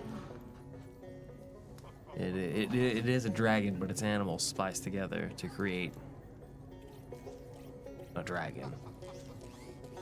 And this is only solely in folklore. This is obviously, I'm not implying that the beacon came from a creature, but what's throwing me for a loop is whether or not he's deciding that he wants to refer to this thing that he found the beacon at as the dragon. No. When we saw it, did we see the word chimera on it? When Dusk and I were interacting with it? No, I believe that was in the language that Mark II briefly understood part of it, and it said chimera in that. It did not physically say it chimera. on the Okay. box. Yeah. Not in common. Yes. I do not think that the way the fox he describes the dragon to us, it draws in immense power from rust through some kind of chamber or mechanism. Mm-hmm. I do not know if this battery is a discarded one from it. It's fair. He said that its chest, it open and expand and reveal some kind of Tubing systems. power source within. Yes, I did not see, so I cannot say for sure that it would be this chimera, but it is possible if you are saying that the chimera is something that is spliced together, many parts. Yeah. If it is taking rust, if it is taking light, if it is taking power from things outside of it, if it is capable of withdrawing from environment and using it as a power source. It itself is the chimera. Perhaps. Or the chimera is the name for this method of power transference. And the dragon is still a creature, but it uses chimera as its power. Interesting. Yeah. This way, the dragon is not having to be refilled with echo from any particular individual. It is self-sustaining, and that it is able to discard its batteries after it has been emptied. From what Bongo explained to us is that this battery is a much larger unit. I don't know how big this dragon could be. The fox called it monstrous. 12, 14 feet. Difficult to discern when fox is almost as tall as I. Yeah. Everything seems much bigger. How Yeah. tall are you? I'm like 3 feet. Very. Yeah. You said elf, and I was like, I thought you were tiny. Okay. Oh yeah, No, no, Morgan. Morgan Locks is an elf, yeah. When you spoke to Bongo, did Bongo tell you about the cave? It's a cave? There was a cave that Bongo had encountered at some point. No, he did not speak of a cave. He told us that there was he had Is that come for us across to a- be sharing? well, it's kind of pertinent. He had come across a cave that had some rust in it. He and another person, 2 separate occasions, and it was almost as if the rust spoke to them. Rust does speak, yes. What I'm thinking is that if it isn't the chimera system of the dragon, and that this chimera is a ship or a vessel or a larger piece of rust, is that we know that rust is capable of speaking to people. And if someone is not in their right mind when being spoken to in the desert, they may take it as divine intervention, being haunted, something. Clearly, the Morgan Locks, he take it as a feeling of haunting. He speaks with such incredible fear. But I think that might be because whatever this is that he is fearful of, it is looking to get the chimera back. If you are thinking that it could be in relation to a ship and you call it a beacon, Zibongo, he did say that it is capable of transmission, potentially, of a message, and that in order to recommunicate with the ships in the sky, this is what is needed. But if this is only the power source, it is not the operating system, only a part.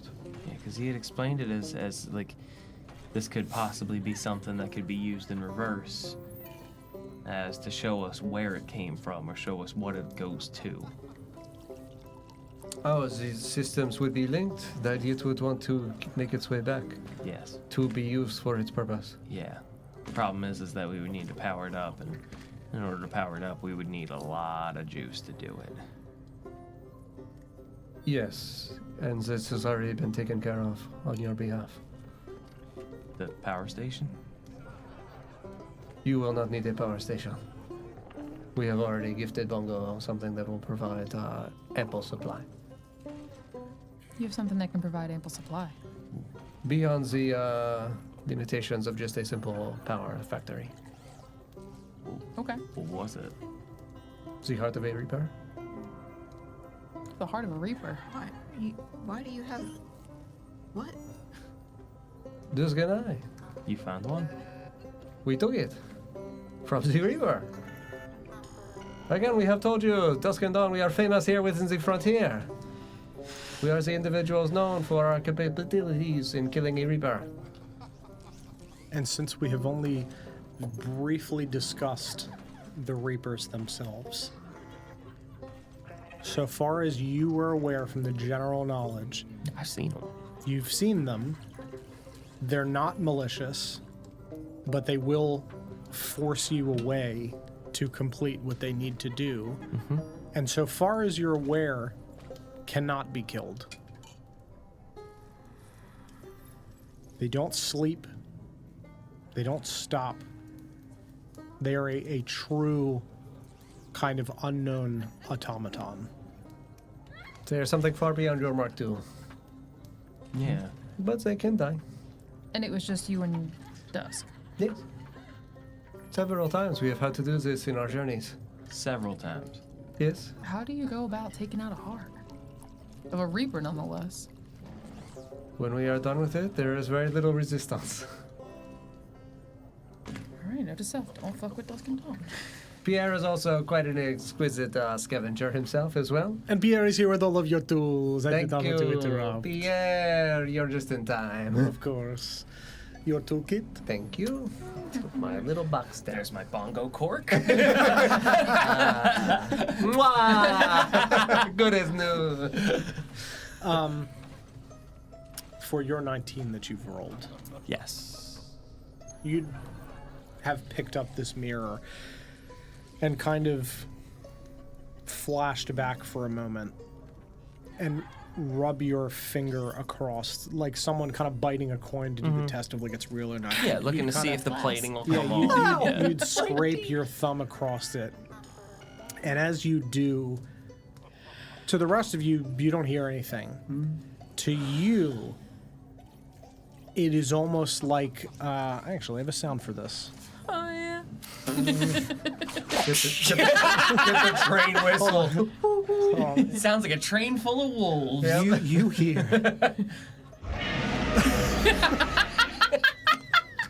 His patron is a T-Rex.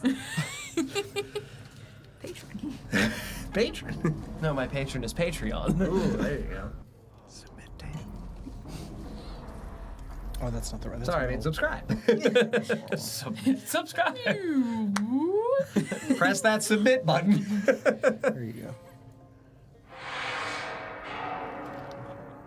You would hear that really loudly in your ear, reverberating, and you would, for a second, feel the buffeting wind of the sand as you walked through painstakingly after having fallen.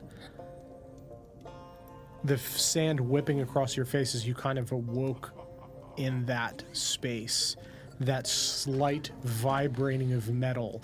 You don't feel the vibration of the metal, but that sound vibrates back and forth in your ears, like your eardrums are almost on the verge of being blown out. And I would imagine that it would also make my head or neck area feel weird again, just from memory. Yeah, you would feel that spot where you have the incision would just burn ever Yeah, you so forgot I had an slightly. implant in my head. So that would have happened pre this conversation. Mm-hmm. But yes, Pierre's walked in, handed you the toolkit. Thank you. I would So we're not paying any attention to what Damon's doing. Well, because this happened, this was a brief Yep. moment. Like there was flash. nothing to you. He picked up a mirror, ran his finger across it, Just kind of. just kind of wrenched his head for a moment, but it's dark in here. I don't feel any tingling in my hand when he does that, do I? No. He just twitches for a second. To you, Don't even notice. he's just looking at the broken mirror. You don't even really notice that anything happened. Yeah, what do you mean you killed a Reaper? Not one, several. Start opening my toolkit. Why? What do you mean, why? Were they hostile towards you? They were taking the bodies. Yes, Dusk and I, we have completed our mission. We needed to harvest the rust from the people we had slain. Pierre had not yet taken the picture. How do you go about? Yeah, but how?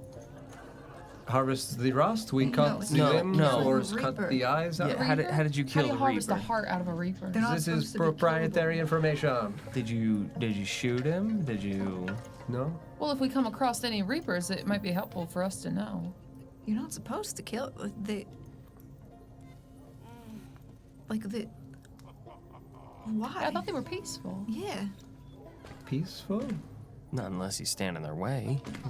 They are not quite as you have heard. To Dusk and Dawn's benefit, I understand if they're trying to collect on a bounty and a Reaper is taking the body away from them, That's fair. they need to protect their investment. We I also ever seen a Reaper before in person? Yeah, absolutely. Yeah, You okay. were around a lot of death, especially going out to like small On your towns missions to and help and stuff. things. Fair, yeah, When you were yeah. going out into the deserts outside of the monastery, occasionally you would find like a caravan that had been hit by a syndicate, and like by the time you guys got there, Reapers had taken half of them, and there were a handful of people that were alive, but the bodies would have been dragged off into the desert by the Reapers. But we don't recall the Reapers ever being like necessarily hostile. They just go and do No, their job and leave. you would see. So the thing that you would recall of the Reapers is that, for this example of like a burned out caravan, if a wife was still alive and like could barely walk, crawls over to the corpse of her husband, and the Reaper's trying to take him and is grabbing on, the Reaper would, in a very like Baymax sense, just push you off and take the body. got it, I'm got not harming you. You will get off. Yeah. And if you resisted, would just wait, because you have to eat and sleep, and they don't. Yeah, They'll that's just fair. wait Okay. for you to have to leave. So kind of neutral. They're not like Correct. good nor Yeah, bad. they just doing a they are job. true neutral. Or if you're sitting there and don't leave, you'll eventually die and they'll take you both. Fair. There's no Okay. malice. They will just wait you out. Okay. That's kind of what you would have visually seen as just shoving someone off and taking. To no one knows where. Yeah, we don't know who like operates the. They appeared roughly 50 years after RUSTFall, after the first RUSTFall, which is still well before any of you were alive. Reaperville. But that's the aspect of, it's not like, oh fuck, there's a Reaper. Like, the world has just kind of accepted that that's just the way it is. Yeah. Part of They're the- there. Yeah, They're- it's it's part not of the like people like ecosystem them now. or don't like them. They're just a part of the vultures, ecosystem. They're vultures. They're effectively vultures. Okay. You have not seen them as we have. Very well. If we come across the Reaper that is malicious or needs to get in the way, then you will see the proprietary information then. I hope that never happens, but if it does, I will certainly be sticking around to watch. Pray for your safety, it does not. Will do. They can be killed. All things can. They have a heart too. They do. That's interesting. Not as we would anatomically with, muscle and blood. No, but an engine to keep it running. Correct. And the thing that you would see visually for the heart of the Reaper is, as described before, they are warforged figures that are like the facsimile of a skeleton, wearing hooded robes that look kind of just like floating, slow-moving Grim Reaper-like figures. But beneath the cloak, in the spot where a heart would be, is a large echo tube hooked beneath the surface of their chest that glows a various pastel color with a very similar to the clocks with the like tubes in them that have the numbers. That, but it would be a different symbol on each one of them in this language that you don't know. I love those clocks. And you'd have seen those. Those clocks are so fucking They're sick. sick. That's kind of what your brain would go to for the heart. There is literally Is it external that we can see it? Like it's visually? under It the just cloak, glows and so it's much. internal, but it's so bright that it goes through their carapace and goes through the cloak. Yeah. That you can see the light and the outline of this symbol. And you said you gave this to Bongo. We gave a Reaper's heart to him, yes. Do you have multiple? We do. Oh, we don't have to do it now, but I would like to see one of these. If you do not mind showing me, I understand if not. Just from a mechanics perspective, the amount of energy that comes from... I think since we have sufficient spares, it would be acceptable to let you see one. I do not know how I feel about you handling it. They are Understood. treacherous. They are, obstacle of immense power, and They could be volatile, I understand. correct. I can observe from a distance, I would just like to put eyes on it. Yes, that can be arranged. I would say as well that you might feel something when you look upon it for the first time. Like love? No, a deep sense of endless foreboding. Does this have something to do with your taste for Echo? No, I had that long before I first took the life of a Reaper. I'm sure it doesn't not help. No, I have never tasted the heart of a Reaper. I would not do that to them. I'm surprised we haven't asked this sooner, but where are you from? Dusk and I, Yeah. we are from the south. All right. Did we ask this before and I'm just forgetting? No, Okay. The deep You're like- south. Shut up. no, we were from Shimmervale. We were raised. Okay. So you didn't happen to fall when everything else did? Fall? You mean the ships? No, I am not from the ships. You have a lot of power. I've never seen folk like yourself. I'm just trying to put pieces together, that's all. There are many projects this world has created. Dusk and I are one. Take from that what you will. I don't think I want to. No thanks. I think I'll not solve this Rubik's Cube. I'll put that back in the closet. in the box. Where's that junk place you were talking about? I've got two I kind of want to go see the vampire badger and not talk to this fake fucking fairy I'd anymore. like to leave this with the joke For man. location for fairies in a trench Shimmerville, coat.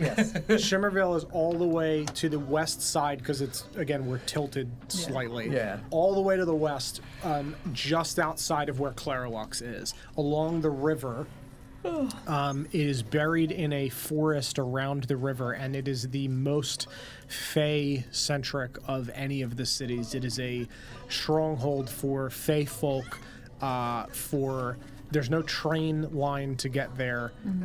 You have to do like a pilgrimage to get there. It is a place for Deep remote face. deep remote, yes. Weird shit. Weird shit, shamans, substances, debauchery, Fey shit.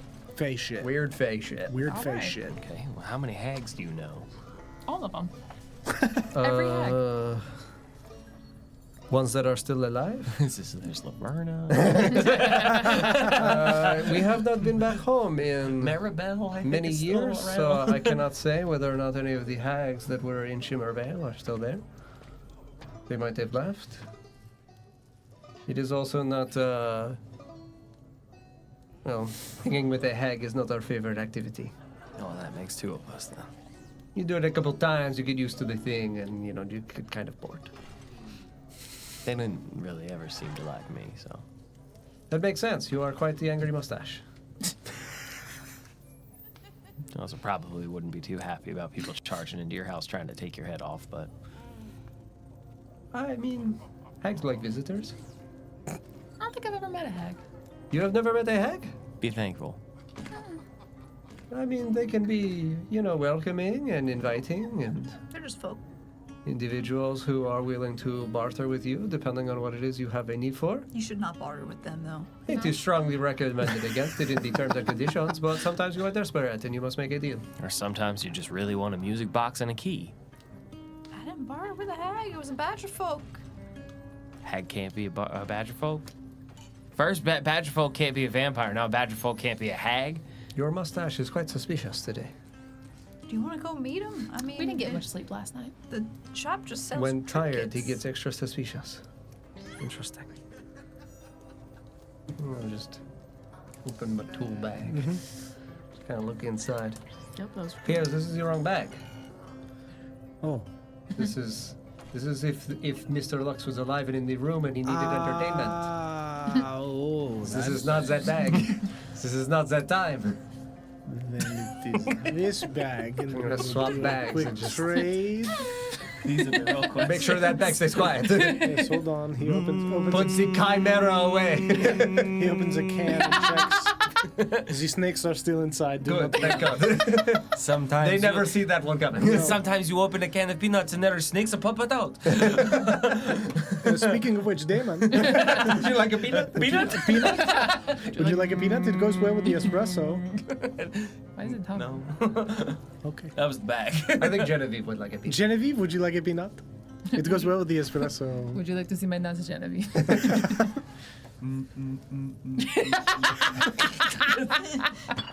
Change the setting on this. No, that is still in the bag. Stop it. Just kicks it with the rust. Who set the cork to vibrate? Can you do me a favor and shake that? Peanut sounds. Yes. That's a good recording that we have in there. Does it make Peanuts. Peanut sounds. It makes more. Yeah, I don't think I want any of those. You have not had a Fey peanut. That is the sound it makes in the can. Yes. Peanuts. They grow very tall. On the vine. Yes. No thanks. Okay, maybe next time. We'll probably be able to get Mark 2 with it. Don't tell Mark 2 Zipan. He might enjoy it. I think he will enjoy this. He'll have a great I time. can't wait. Yes. I I'm cannot gonna open wait. my second tool bag and look inside. Ton, we have to Yeah, order, we have to thank order God. something. Great. We give him it like it's a gift. Oh, thank you. He's gonna. That's so swipe awesome. the- John, the puzzle box. Oh, yeah. He unlocks the Filled with puzzle. snakes. Oh, that would have been so good.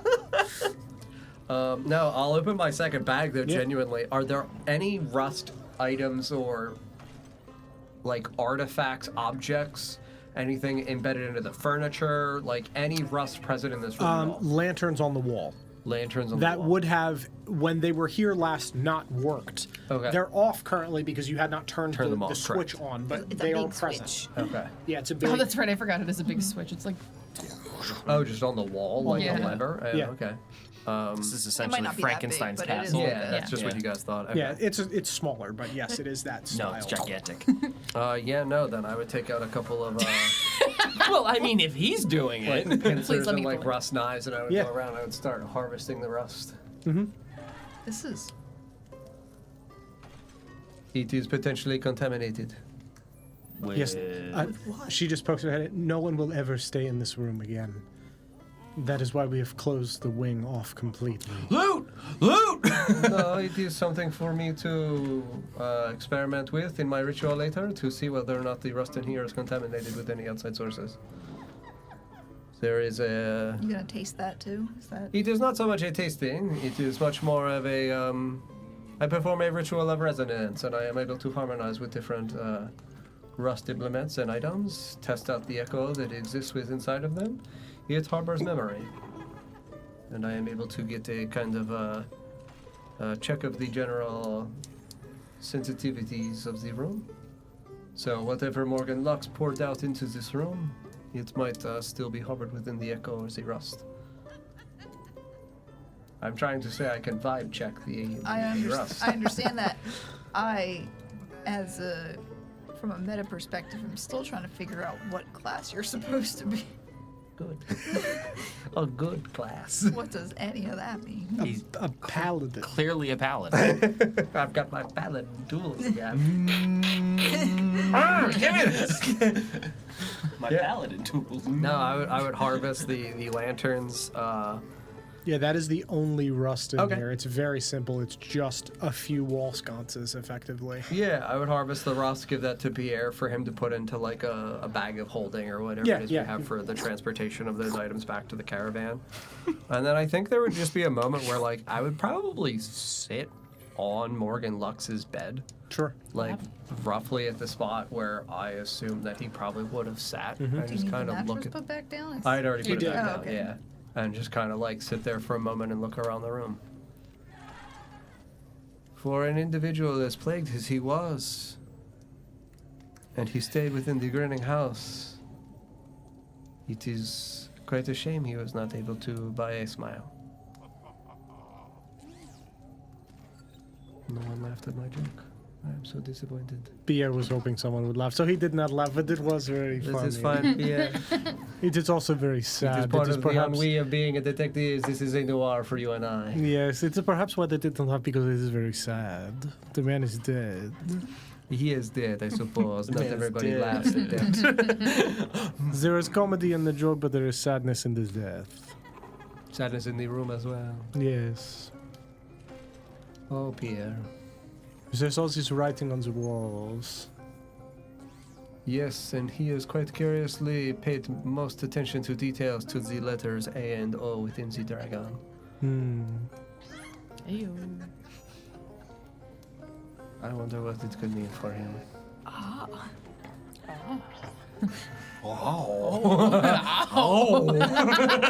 What does that mean?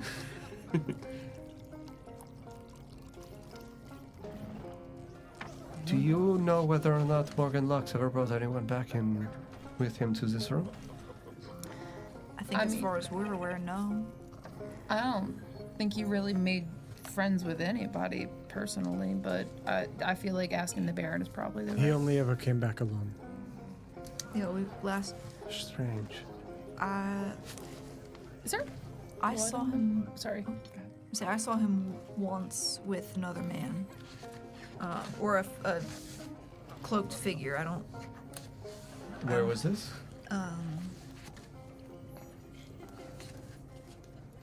He was in the Narrows.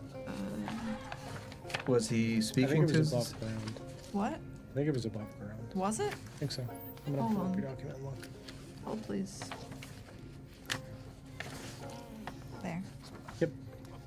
Above ground. just above Ash's row.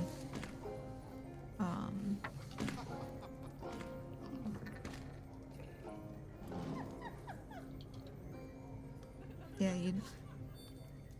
he'd been talking to someone.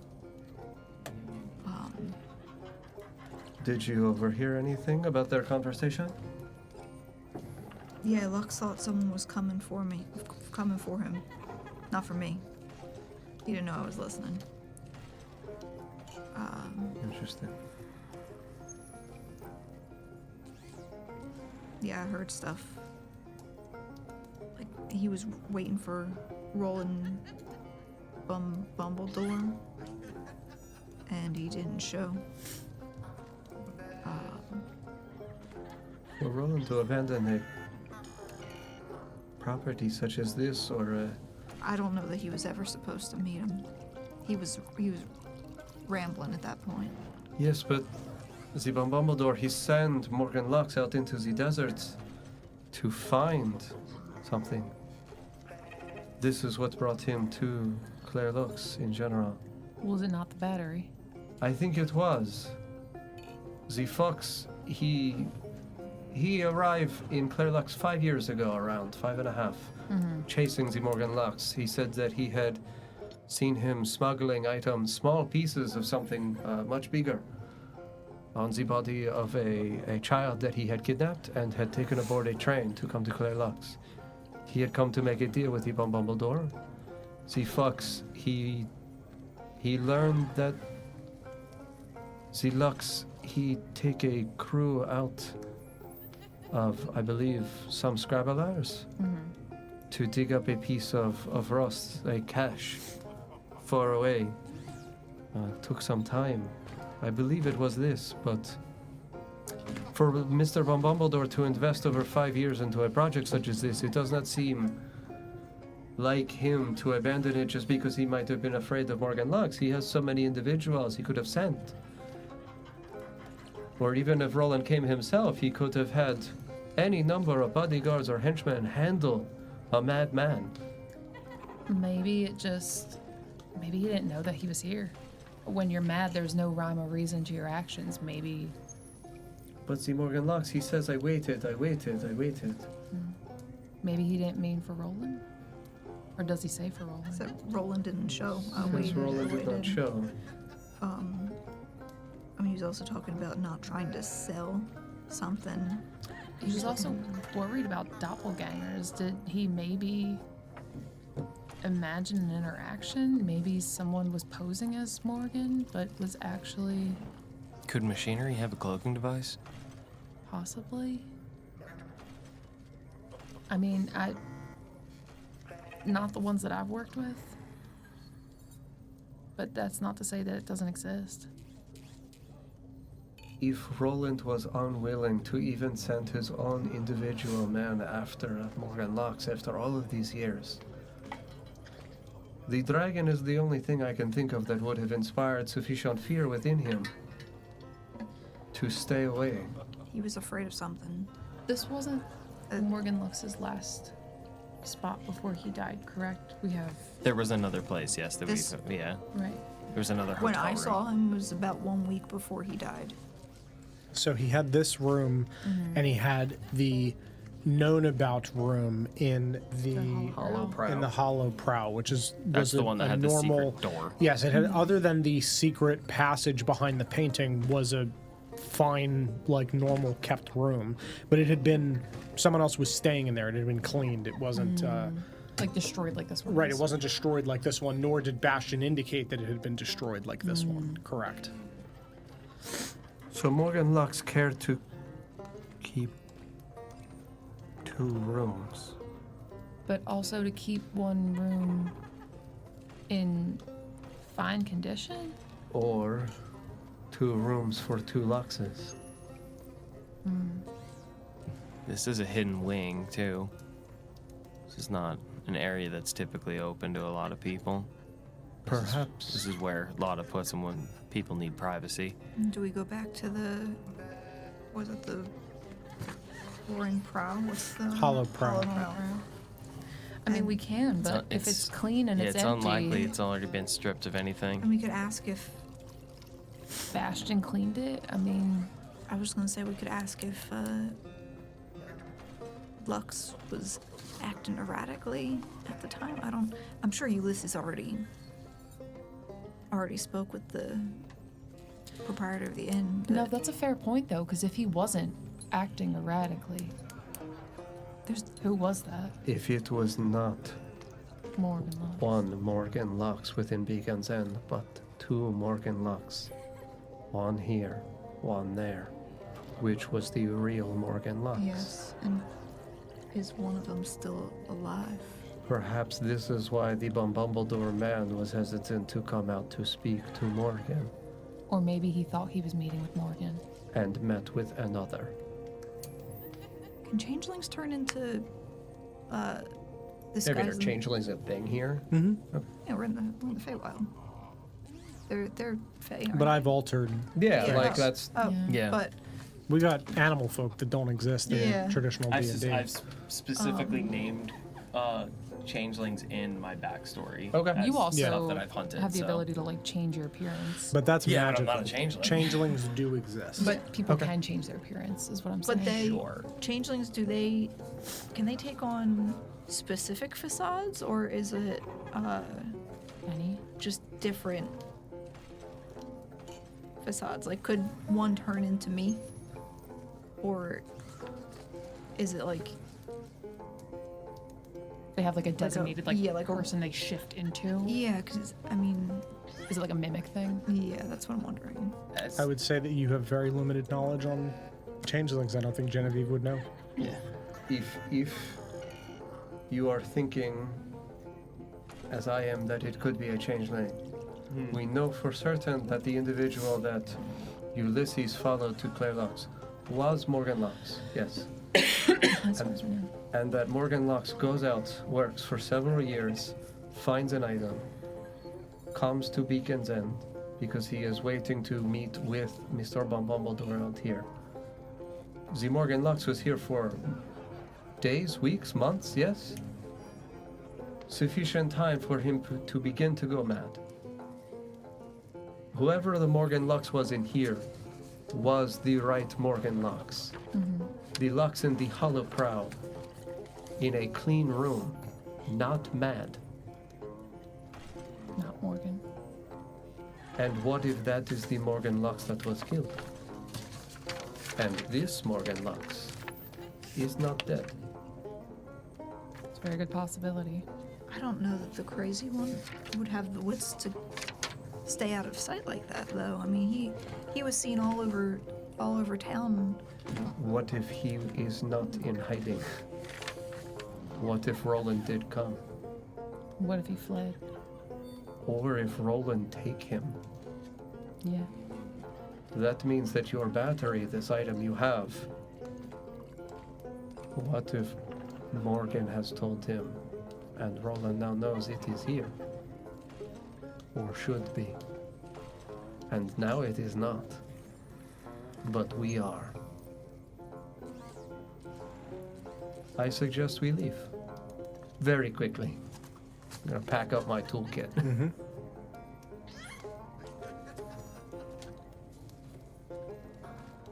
If there is an individual in which Dusk and I would not like to draw the ire of, it is the Bombombodor family. They're that bad, huh? You do not monopolize a system of power for an entire city and then charter it away to others at the expense of many lives and blood in the sand and not grow quite callous in the heart after all those years. I'm fine to get out of here. Especially now that you gave it the... I'll say it into your head because I don't want to say it out loud. Because you gave it the battery, in theory, they shouldn't be able to track it as easily. True. I would also, if you do not mind, I know you folks have many things to do, but I would like to take a stop by this hollow prow. You spoke of secret chamber? Yeah, that was just a tunnel that led out of the... did that lead into the Led into the cistern The tunnels. cistern tunnels. If you do not mind, I would like to observe this path. Would you like to see the cistern tunnels? There are very old parts of cities that individuals either hide in or use for discrete methods of transportation, for zest, for people, for weapons. Wherever the cistern tunnels are, they might lead to something else beyond just the eventual resting place of the Morgan Lux. I think I might need to take a look at those cistern tunnels as well. Might need to swing by and say hi to someone. I think I know somebody who knows those tunnels better than anybody. Your Mark II, when he has flashed the colors, he has not acted differently after, no? No, he always... Nothing outside of going to a stuff store, getting some stuff, and disappearing. There's nothing weird about that. It was weird. We were led there by a little girl. It was fine. She was a badger. No, she's a raccoon. She's a raccoon. Led them to multiple vampires. Totally safe. When has that ever led us astray? We may have accidentally armed the child with He has boots blue, right? on Yes. there. He flashed red, In the eyes, yeah. Rainbow colors. rainbow colors. Yes. Was there anything in the eyes themselves, or was it exclusively lights? Exclusively the Around outside, the around edges. the edges, correct. Nothing in the actual eye. Okay. It affected his optics. Correct. Yeah. Okay. Just the outer edges. Okay.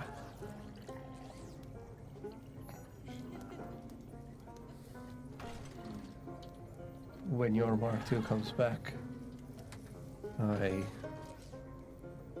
will need to ask him a few questions, if this is acceptable for you. He is capable of seeing Sure. a language that I cannot understand or decipher.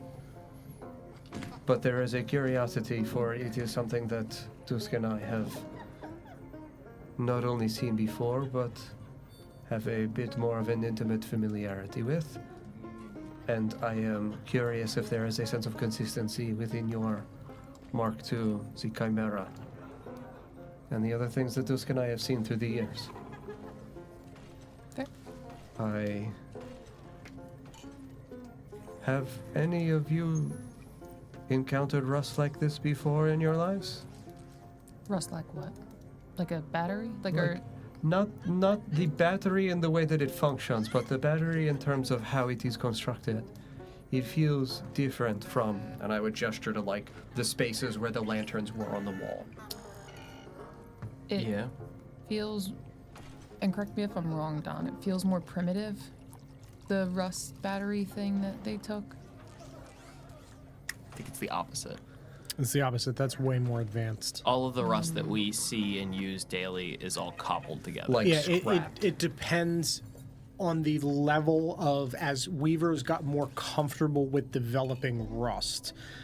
You have, like you saw with the Badger folk, Sarah, the like camera lens Yeah. optic for the eye, to ones that like they're implanting eyes, like optics into eyes. Like they're comfortable enough to be able to do that with an optical sensor. There are arms that were clearly just pulled off of a Warforged, and it's the same arm. Sure. And there's ones that are custom spec built. So it kind of ranges in both quality and cost. This closed system that is effectively a black box is far beyond Anything any with a of us have ever screen seen. like that. Like that's Anything you've seen. you can't even. There's no seam. There's nothing to even look at Sure. to get into it. It is literally a black box. That's because you don't even know what it does. It's not that it's more primitive. It's more advanced than what you've seen. It just doesn't seem to, other than pulling the power, it doesn't seem to do anything. Sure. Would this be comparable to the things I've seen before in my visions? The Which- tank. Yeah, that level, yes, for sure. It's like I saw the tank and I saw various Yeah, things flashing just outside on the of glass. tank. Yeah, that level, yes, for sure. I've never seen anything like it, and I spent most of my youth around rust. Would the stuff that my brother worked on, would any of that fall into that more like advanced? Not to this level. Not to this You'd level. be on the level of your brother would have been as he was learning and becoming really good at 'Cause he it. was a Would get. He was essentially a protege for Yeah. his age. Of he would be working more on the custom spec Yeah. arm bits and not the I pulled it off a Warforged and Yeah. showed it to your shoulder blades. He didn't long anybody's balls. Right. Like we're more in the custom spec piece of, this has made it where your arm can extend and do other ridiculous things. Or using like compressors to be able to jump farther, things of that nature. Yeah, nothing like any of us come across. It's nothing I've seen in person as far as I remember. I've seen it in visions before, though. You have seen other rust like this in visions? Similar, yeah. Has it ever been in use? Yeah. Doing? Containing me? Containing you. Yeah. Like a tank with various sensors and modules. So what you're saying is there could be a tiny daemon in that thing. Not exactly. Teeny tiny hat for a little tiny daemon. That's where daemons It come is from. right over there. That's little Dame. Little daemon. That's little Dame. Little daemon. You got your daddy's hat. And your daemon has been here for how long? Couple years now. Yeah.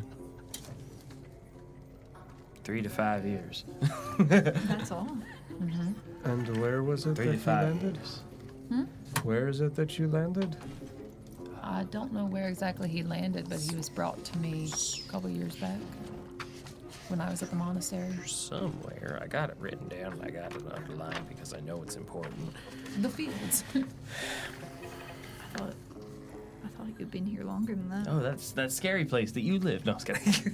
The edge of the Brambleback Grove. Which is the other side of the Nowhere Mountain Range. I was outside of that in the desert.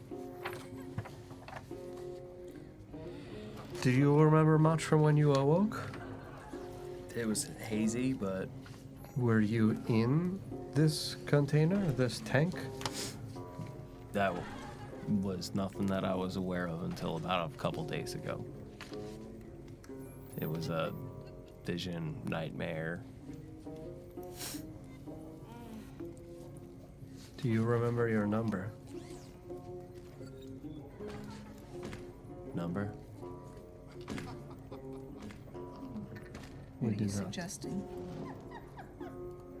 I think if your individual has seen advanced rust such as this, when Dusk and I have experienced it before, we have associated them with a numerical value. That there is a sense of consistency in numerology, an intention for either a descriptor or perhaps tracking. Like a sequence code? Perhaps. I do not know. These are theories. Tusk and I, when we have seen advanced rust, again, this is why I want to ask your Mark II. Yeah.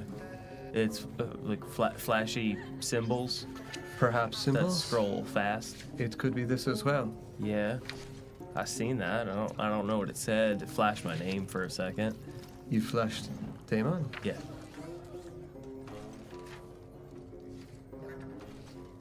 How do you spell your name? DAIMON. A-O. Interesting. The Damon is not a metaphor? What's really funny is if you drop the A and the O from my name, what does it spell? I'm just now realizing that. Pronounce it. The demon. The demon is not a metaphor. I don't know. Well, that's all hearsay. I don't know. No, but that is why I've asked if you know your number. 1, 2, I do not think you would be 1 or 2. 3, 4, 5, 6, He's good at counting it. 7. I would say you would not have. I have no references to Yeah. what that even fucking means. Yeah. Yeah. Yeah, which is totally Yeah. fine.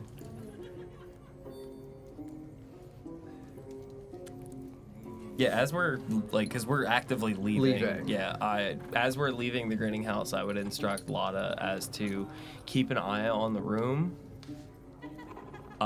If anybody other than us comes to look at it, I want to know.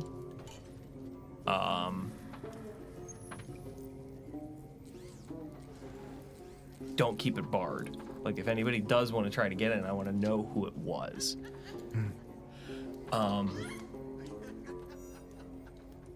Yeah, and I guess we're gonna head off to the Hollow Prowl. Hollow Prowl. Sure. Who runs the Hollow Prowl again? Bastion. Bastion.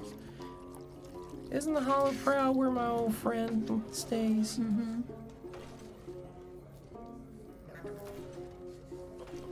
Well, who stays? You're, My old lizard folk friend. No. Oh no, he hangs out at the last thread. Yep. Damn. No, he in the Narrows.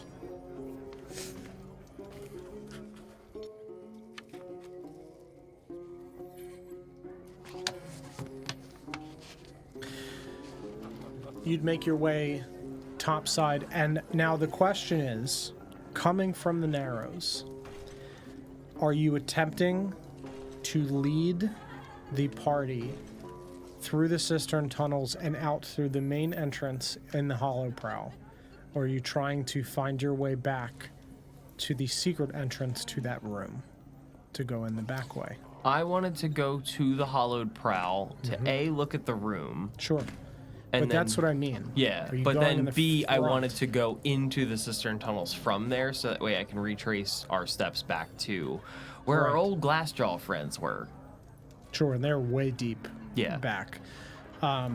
So to get Oh, we above gotta go ground, past the haunted trains again? not really. I mean, that's No, the haunted that's trains tucked are away. gone. That's tucked away. Yeah. But to get up top side, you have to go through the cistern tunnels. That is how people Yeah, navigate yeah. up. But are you going up and then out and in the main entrance, or are you going up and through the painting into the room? That's what I'm asking, is how are you entering the Hollow Prow Inn? Do we have any beef with the Hollow Brow? No. I'm just asking if you're, because the whole point is to see that entrance in that room. What if someone's staying in the room? We give them extra money so we can see it. You can buy anything with gold. How much gold do you have? Because it's... I don't typically buy stuff, so Do I have any frame of reference as to how long it would take to get from point A to point B from the front door style or the back door? Faster to go through the cistern tunnels because you'd have to be in them to get out of the Narrows anyway. Yeah. Because I'm trying to think if we split and go into the front door, into the back door, and it's like, hey, I need you to go cause like a scene, so that way the rest of us could slip into this room without being detected. From the front or the back? Because again, if you're entering through the painting, no one would see you except potentially the person that is in the room. Yeah. Why don't we just go through the painting? If I say painting. Yeah. I'm fine with that. Yeah. Unless we want to talk to Bastion, but there's... One moment. Well, you guys did want to talk to Bastion, right? I don't particularly have an interest in talking with Bastion, but did any of you see the body of the Morgan Lux? Oh, no, we did want to talk to Bastion. You guys found him, right? We were thereabouts when Ulysses found him. Yeah. The body Yeah. or the scene of where he was killed? Was the body there? The staging area of where his body is. Yeah. But you saw the body as well? Yes. I gotta double check. I want to say yes, because he... I wanna say I want yeah. to say yes. Because you knew how he would... Yeah, because How he was- Yeah, because he was killed in a like Oh, ritualistic yes, because it was manner. cut off. and seeing You guys went through the back way. It was blocked off from Yeah. the front. You guys came through the cistern tunnels, and Ulysses dropped out of the dropped ceiling. down. Yeah. Yes, correct. The body was there. Yes. Yeah. And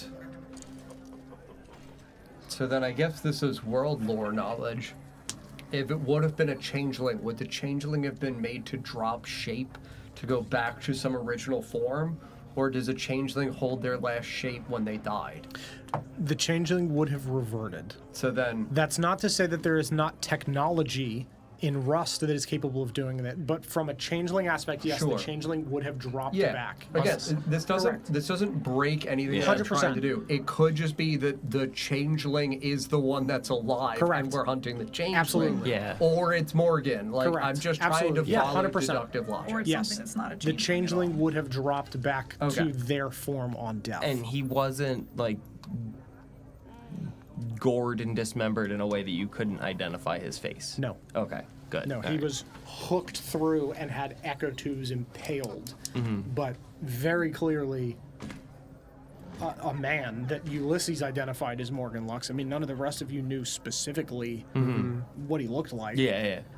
But it's like his face wasn't like ripped off. So- It's No. like that's The Morgan only Lux. reason why I was asking was because Ulysses wasn't here when Morgan Lux died. He got the newspaper article and came because Morgan Lux had been killed. I don't think we saw the body. Maybe not. Let me double check. Like, Ulysses came here because he heard that Morgan Lux had been murdered here. I thought Ulysses I think it was already Ulysses in knew town, that Morgan Lux was here, Yeah. not that he was killed. and then saw in the newspaper that he was I'm dead. fairly positive. I'll look through. Because like I thought that's what brought us in together is that you saw that Morgan Lux was dead in the newspaper, so you went to go investigate it in town. And then we saw that Morgan Lux was dead in the newspaper, and I went, "That's some witchy shit. I gotta go figure out what the fuck that is." Like we were in town.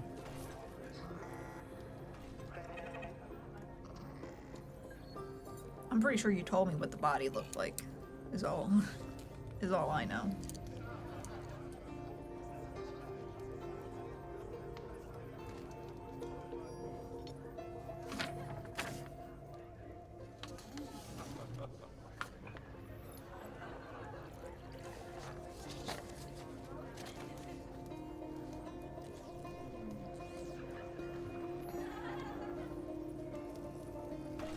I mean, did the glass jaws say anything about, like, where they found, like, where they found him to set everything up?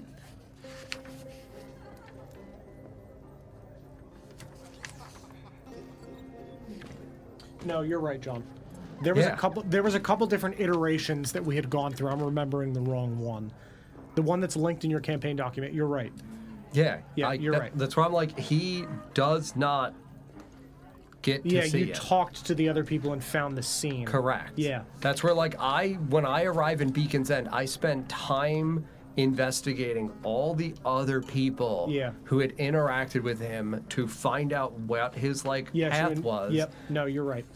And then figured out, like, oh, this is where he had been killed. Because the newspaper article didn't dictate, like, it was just man murdered, ritualistic, like, context. That was where, like, Ulysses coming through the painting, through the cistern tunnels, and falling down like that and stumbling out was the, like, I knew that he had been positioned here, and now I found the way that he had been brought to it. Yes, that's right. Yeah, so you hadn't seen that there was an attendant at the Ballad and Blossom. Yes. That learned of the rumor that Roland didn't show Show up up. and Morgan was killed, and that's when Ulysses dipped Came and out. went. Yes, that's okay. correct. Okay. Because that's also what I'm saying. Like, it's the I don't know if they saw the body then. If you want to make it where because they were here and they were investigating first and they're in the presence of it and they did see the body, that's totally fine. I don't think so, because the group of you met at the site of it, and they were trying to find a way to get to it because it was effectively blocked off.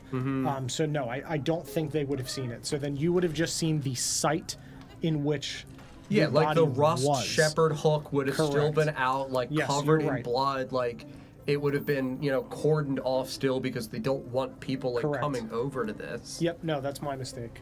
No, it's okay. Okay. And that does Dude, that it's been a does fucking year. Absolutely. And we had, there was like 4 copies of that outline document that I think I'm remembering the Yeah. wrong one. So that would suggest that whichever, like, if we're going with the 2 Morgan theory right now, that would Could be suggest either. that whoever Could be was either. in this room was the one that died. So we don't know which one Yes. it was now. Okay. Yes. Again, that makes me think that the doppelganger would have been the one that would have been killed. Yes. Because the doppelganger Same. would have been in the newer room. Yeah. Not the OG Morgan. Like, again, this isn't even necessarily right. Like, this is just a theory that Yeah, we're this is a running theory off that of. we're running with. Yeah. But that's why, like, I want to try to see from Dawn's perspective as a different character of, like,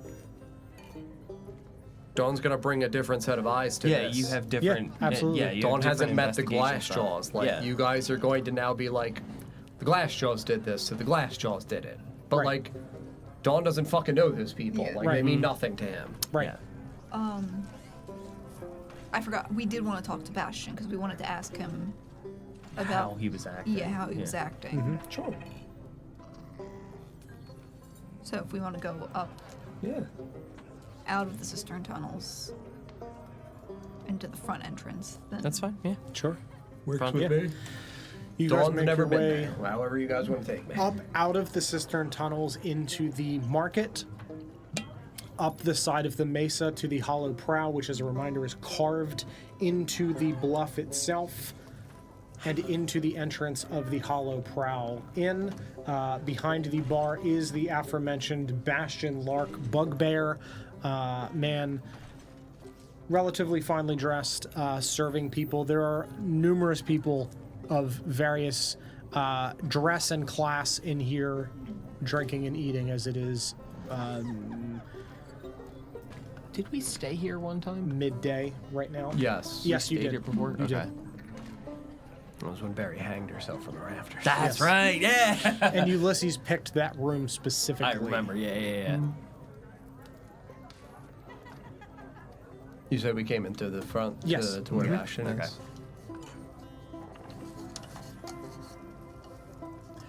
Evening, folks. Hey, Bastion. Welcome back, Mr. Damon. I had a couple questions for you. Sure. Is it going to take more than a minute? Maybe.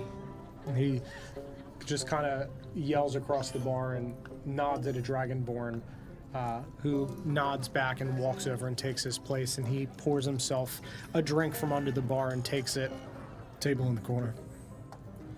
Follow over and sit down with him. Yeah, he stuffs himself into the corner with his drink.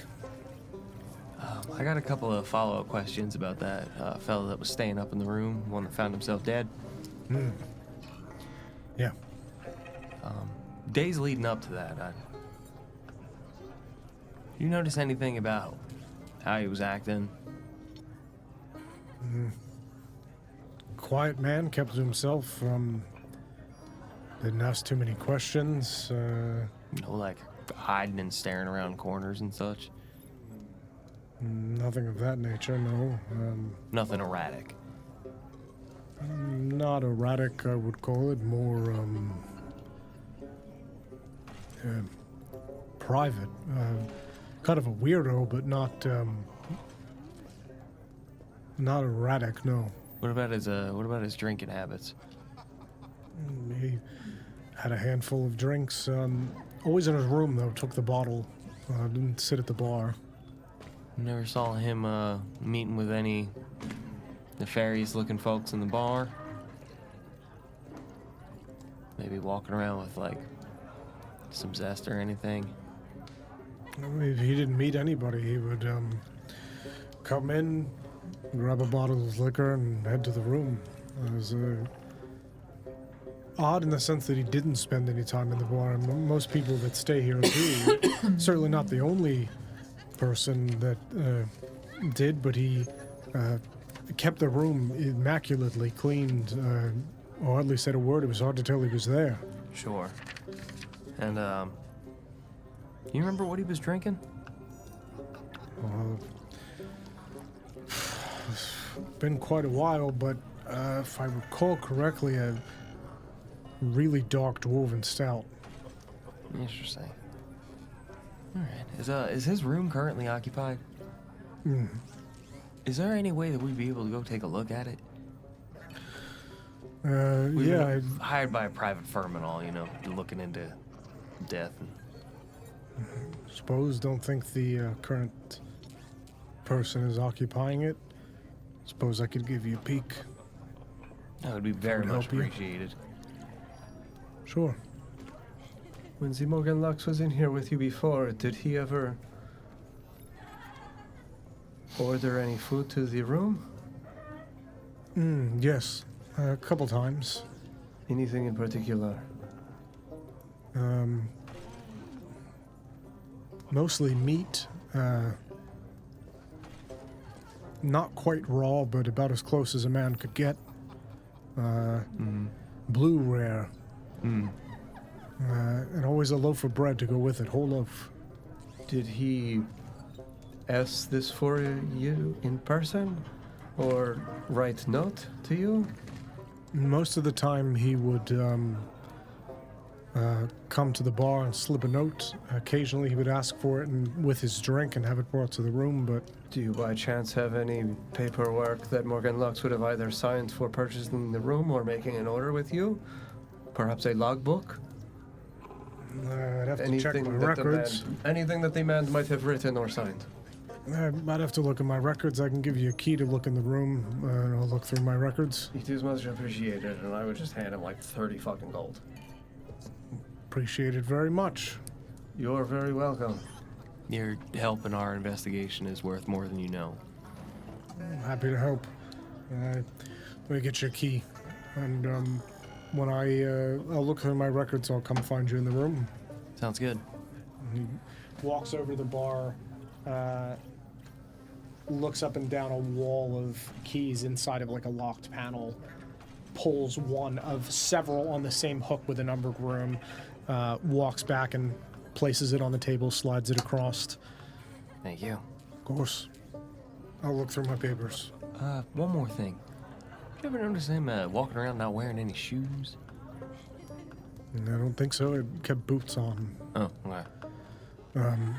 If you finish in the room and I'm still looking, you can talk to Johan there, and he'll fetch me. I'll have to go down into the basement for this. Excellent. Very much appreciated. Of course. we're gonna begin heading upstairs. Yeah. You head down the hall to the aforementioned room. On our way up, I'll explain to you guys, yeah, and that doesn't line up at all because anytime that he was seen drinking, he was drinking piss gin. He didn't have shoes. He didn't have boots on. It sold them. That doesn't sound like Morgan. No, don't. And our guy wasn't eating very often. Our guy was eating zest, chasing it with rot gut gin. If there is a second Morgan, why? Is it to impersonate, to make a deal and steal from Roland? Or was it to haunt the right Morgan Lux and find where he hid this battery?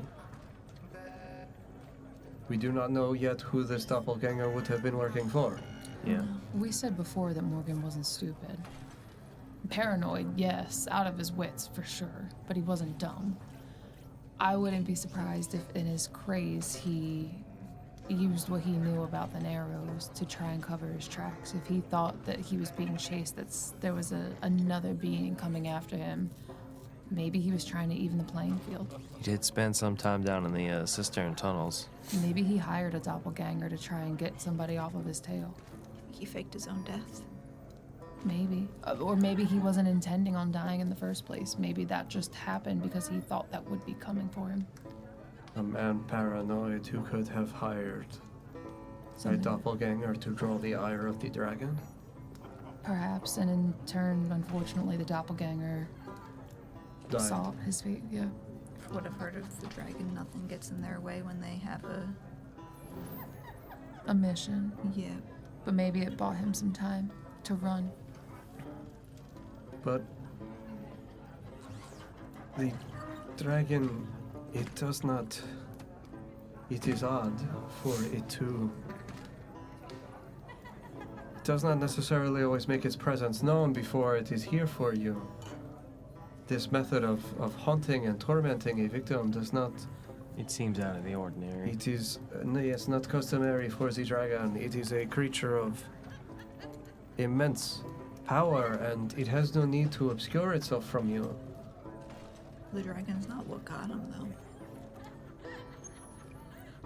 But if the dragon was haunting him, if that is what was happening, it either was not acting out of traditional method for the dragon, or it was not actually the dragon, and someone else playing tricks on Mr. Lux's mind. But again, who and for what benefit? I do not know, other than the Mr. Bumbledore, who would have an understanding of what Mr. Lux had found in the desert. Did he show anyone here within Beacon's End? Whoever that cloaked figure was knew. Or knew something that would have, And he reported to this individual as though he had connection with the Bumbledore? what I ever heard, I was not privy to the goings-on of Morgan Lux at the time. I only overheard it because I was passing by. But he, specifically what I heard, she'll pull out her notebook. Yeah. and- This is what the Lux says. Yes. Said he's coming for me, I know it. You don't understand what he does to people who run. And then he said, Roland didn't show. I waited. And he said, I'm not trying to sell it. Just tell me what it means, please. Yes. And then the figure told him, then you should have earned it. And he said, please, I don't want to hear his voice again. I'm not trying to sell it. That is strange. It wouldn't have been his to sell. Whatever the Lux would have found, it would have been owed in contract deal to the Bumbledore. Unless he found it on his own and was trying to buy his way out of a debt to Roland.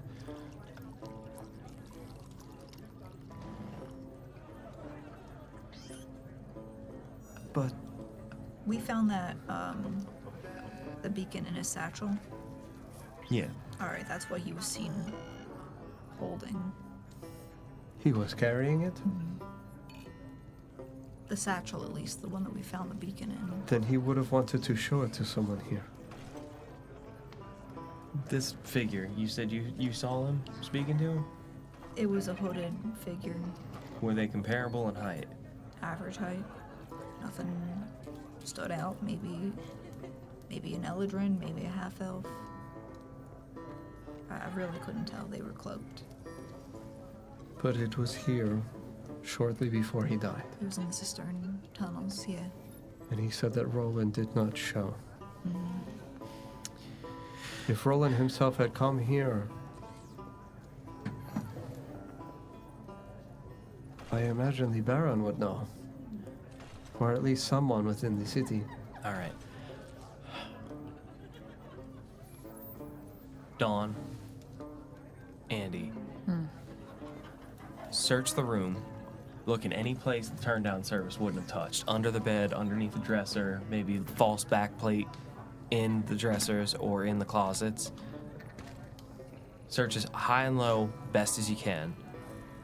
Maybe even try the candle trick again. See if there's anything written anywhere.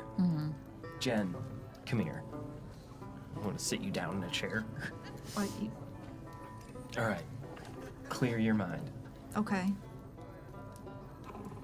I need you to close your eyes and imagine this meeting. Picture it as clear as you possibly can in your head, and I need you to walk me through what you saw.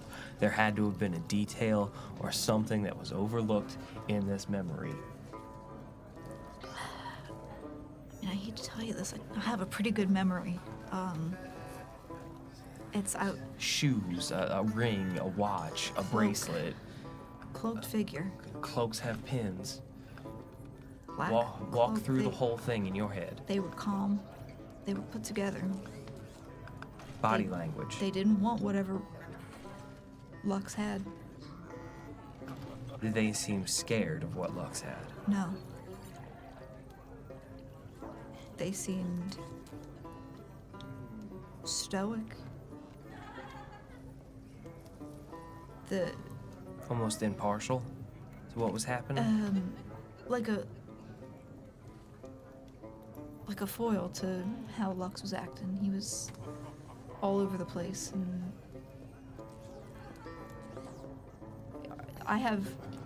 the information I have is what Nick is what is on this sheet of paper. Correct. If there's anything else that I would remember, I don't have it. Make a history check for me. Pick one. Gotta go with the crazy one. She said they didn't want what Lux had.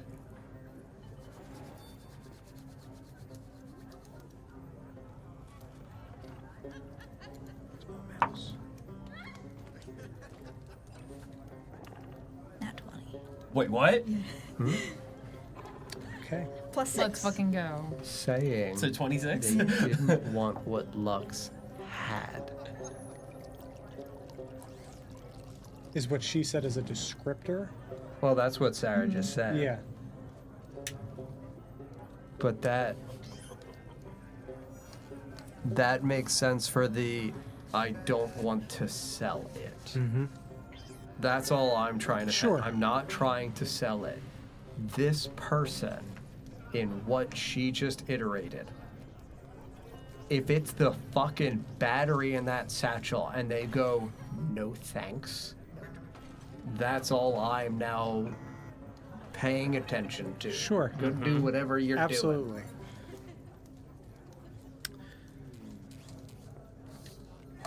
Genevieve, you close your eyes as Damon tells you to walk through the scene in your head. I'll take out my sketchbook. Mm-hmm. And I'll draw what I'm Yeah. What you're seeing. seeing. Yeah. every detail I can remember. Yeah. She's auto writing. You sit on top of this walkway above ground at night.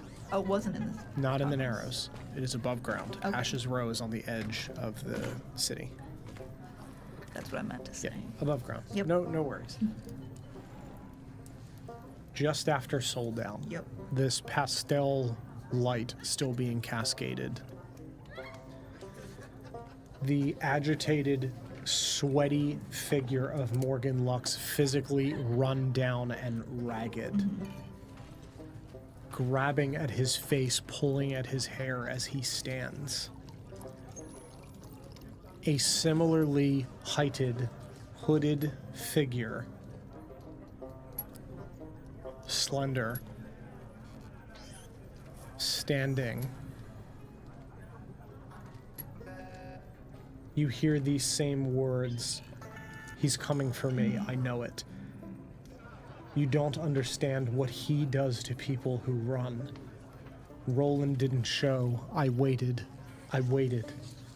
I'm not trying to sell it. I just tell me what it means, please. Then you should have burned it. Please. I don't want to hear his voice again. Please. And the figure about faces and walks away from Morgan. As they turn, the cloak, the hooded cloak, ripples across their face, and you just catch the flash from a lantern light in the eye of this person and see a purple iris.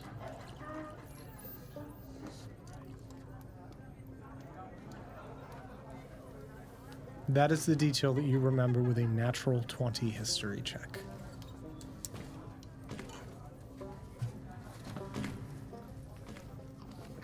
Not purple. Who? Oh. I had written, I hope it looks like him talking to Damon. He's like, oh, Uh-oh. I gotta go.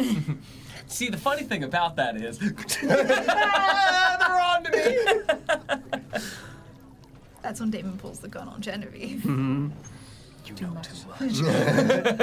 Well, looky here, Jen. I wanted you to remember. Now I want you to forget. See my message in the Discord. What? Solve the portmanteau. What did you do?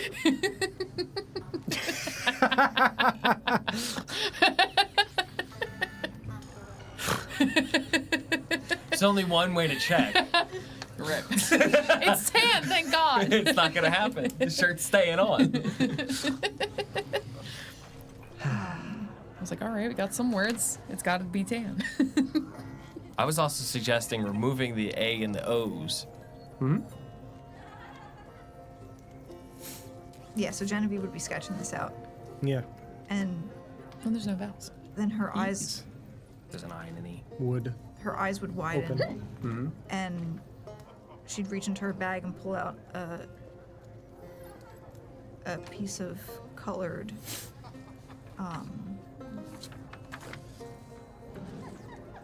like chalk pastel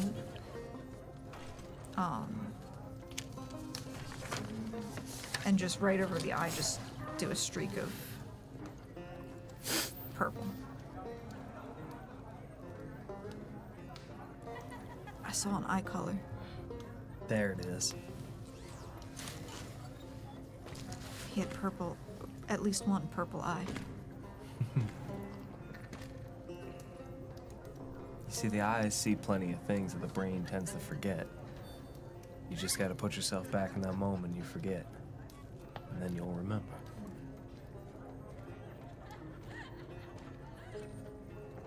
And you said it's like a pastel purple? Mm-hmm. Okay, it's not a very common eye color. It is not Like a lavender. like a lavender. Lavender. Alright, there's two things that I want to check here.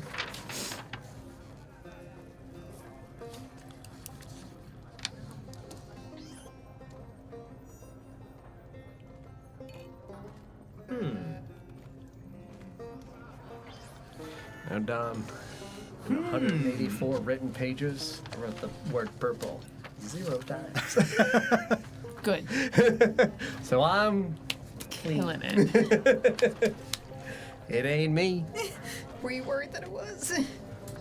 From Ulysses' stuff, I made like 48 NPCs, guys. Okay. Like, I made like 7 syndicates.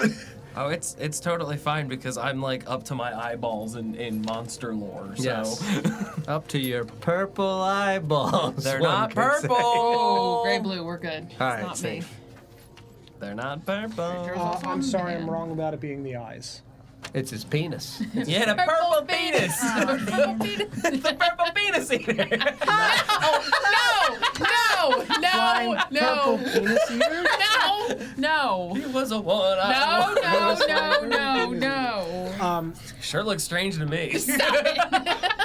I thought it was the iris. I'm incorrect. You would see a flash of lavender hair. Oh, well, then now I know. Yeah. All right, fine. That Sorry, I'm changes incorrect. everything, Don. I'm incorrect. All right. My mistake. Was it the head of the church? Is he in a wig? No. He's bald. I know it's him. Yeah, because I got That's a lore. less cool drawing. I'm sorry. I got lore on like demons and tieflings that could have worked for that, but no. Purple hair? Lavender colored hair. It was a man. That was the man that Bongo was talking, or the family Bongo was talking about, wasn't it? With the I believe it has been mentioned. Yeah. That's what I was trying to figure out if it had been it mentioned. has been mentioned. I just Ulysses also mentioned the family a few times. Maybe it was Ulysses and a lot has happened. It was Ulysses. A lot of that. We What talked if it was about it. What if it was Ulysses? We talked about it with the Glassjaws. It is the Stera family. That is the family in which the Baron gave information to the Glassjaws about. And the one that Ulysses talked about having killed a member of their family to the Glassjaws. Their signature is lavender hair. Did they look like that? Yes. Good. Did you draw? Oh.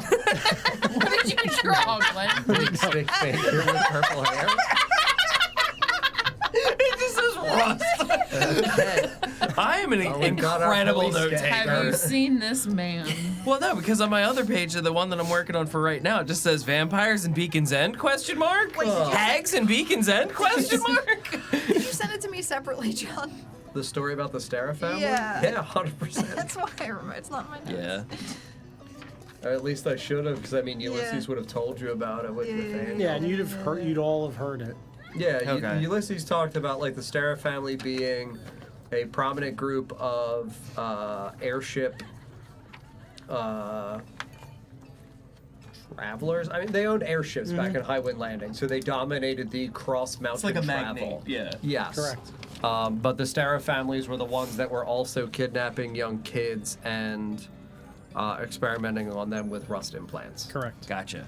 And yes, the Stera is the one that now within Soulspire Reach, as per the Baron's request, through the Glassjaw stuff that Ulysses had, there is a Stera that has discreetly worked himself up into the higher echelon of rulership within there, Under a despite fake being identity. with a fake identity, despite being a person that was like convicted of a crime, Correct. like literally just bought, sold an identity, See, did the when you broker had shit. said it during the Glassjaws thing, I thought you said Astera. Oh yeah, no, Like all one word, Astera. Yeah. And I was Yeah. like, okay, he's speaking in tongues now. Yeah, no, Don't know I've what that killed- means. I've killed a Stera before. Okay. That was why he's like, I can help you deal with that one in Soulspire. Don, question. Yes. All right. No, that makes sense now. I gotta, this is a weird one. With my knowledge of, what do you call it? Changelings and or doppelgangers, in their natural setting state, what do they tend to look like? When not shifted. Purple hair. Very, very androgynous features and muted colors, like silverish gray, Grays, hair. whites, silver. Yeah, Okay. very muted. Like how you see people's faces. Yeah. Yeah. Man face, woman Yeah. face, androgynous face. Pick a color from any millennial flipped home of the grays and whites and tans. Ship It's blackface. very Oh, grayish. They're Very- grayish. muted nothingness. Androgynous, Okay. Andromeda. androgynous sky. Oh. Androgynous guy. I mean, hello. Her voice does change quite a bit, It right? is strange then that the individual would not be interested in buying the battery or the beacon. Unless the Staras do not wish to. I guess I am uncertain as to how the airships within Highwind Landing operate, but I would have thought that something like that of such incredible power and opportunity would have been interested to a family magnet. He said burn it. Yes, then probably not the battery, maybe something else. Information, I would assume. What's the only thing powerful enough to bring down somebody of that level of power? It's not money, it's not a weapon, it's information. Perhaps. A way to crumble an entire organization. Right. Possibly bringing down But even... what could be so powerful with a family that's. Don't they smuggle kids? Don't we know this? Well, the other note from him, I just need to know what it means. What does it do? Why does it pull? Roland would know. Roland would come if it mattered. It matters. If it is information, what does he mean pull? But you can't burn the battery, so No. it's, Yeah, but it's the gotta- battery was told to us is that it could be also tied to whatever it came out of. Perhaps. Light calls to light. The pull being it wants to go back where it's supposed to go. You never showed me what the heart of the thing looks like. A Reaper? Yeah. Lock the door. You guys have not opened the door yet. Just for clarity, this was. You guys had not gone into the room yet. I thought we were totally... You were heading into the room. We were about to split up because I thought he put her in a chair in the room. Yeah. They Oh, left. yeah, They yeah. weren't in part the of room. it. Yeah, I told them to search the room while I made her brain. Gotcha. Okay. I then, thought we were yes. looking at objects around the room while he was with Gotcha. her in the room. Yeah. doing My the mistake. thing. My Yeah, mistake. That's okay. Okay, then yes, you guys are in. also Oh, in the yeah. room. Okay. Yeah, it was a Okay. like, Yeah, hey, yeah. you two go do Yeah. these other things while I sit here and help her like Gotcha. work through Yeah. her. Okay, then yes, you guys are in the room. Yeah. Yeah. Yeah, no, I mean, if the door is locked and Pierre is inside. Yeah. Take out an older one. It is probably less likely to explode. He reaches into. They've one never of the- exploded before, but you never No. know with sources of power such as these. I mean, we keep it in a bag. Wrong heart. Burlap Reaches into sack. one of This is a the human heart. satchels sewn into his jacket, and pulls out The still beating heart. roughly this size a Gun barrel.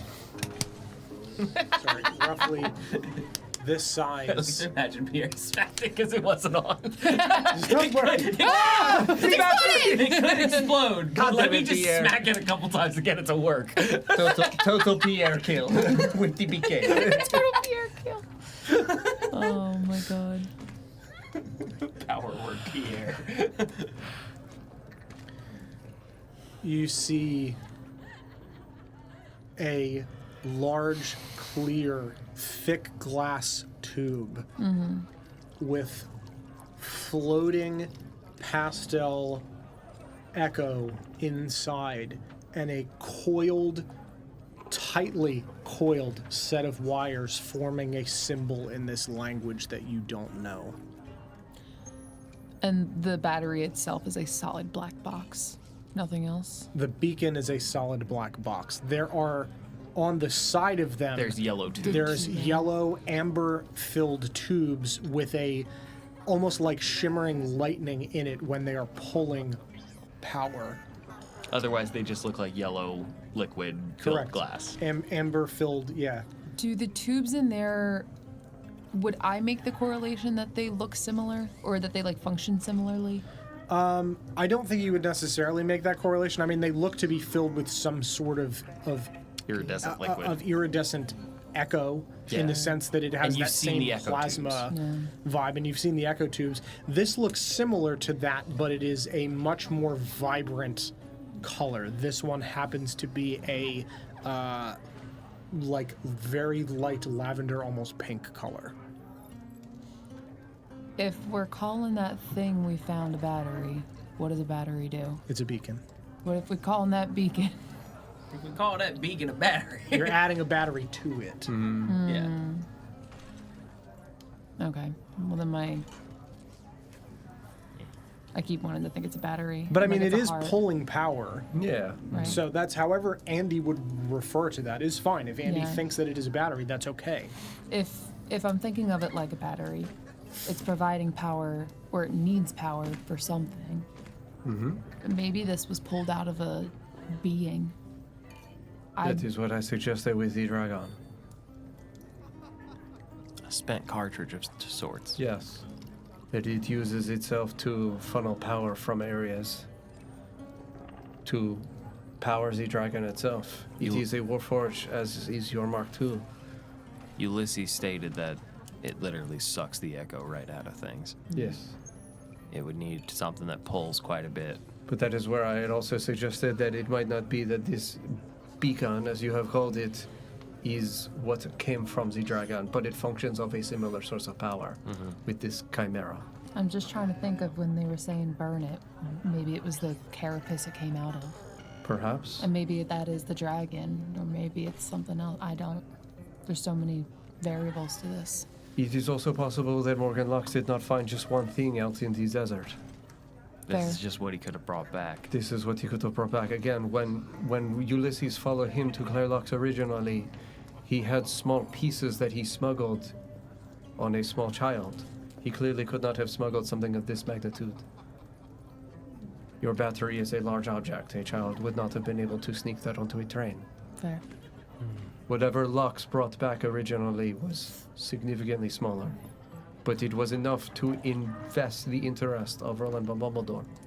So now that we know this, what are our next steps? Try and figure out where exactly he found this? Well, we gotta wait until Bongo gets the battery situation sorted out so we can power it up. Sure. Figure out where it came from, because the beacon is gonna call to itself. Sure. That's gonna shoot us somewhere out into the desert. I don't know where. It might be in the direction of Morgan Lux's original dig. Exactly. Ulysses knew it was only somewhere to the direction of Scrap Haven, but not close enough. It's a lot of desert between here and there. But Yes. Morgan Lux also hired a crew of scrabblers to assist him in the scavenging across 5 years. It is possible that while we are out in the desert, we might meet or run across scrabblers. It is not as though they are malicious creatures. They were just hired to do a contract. Oh no. Scrabblers love Andy. That is good. You might be able to talk to them to ask them additional questions.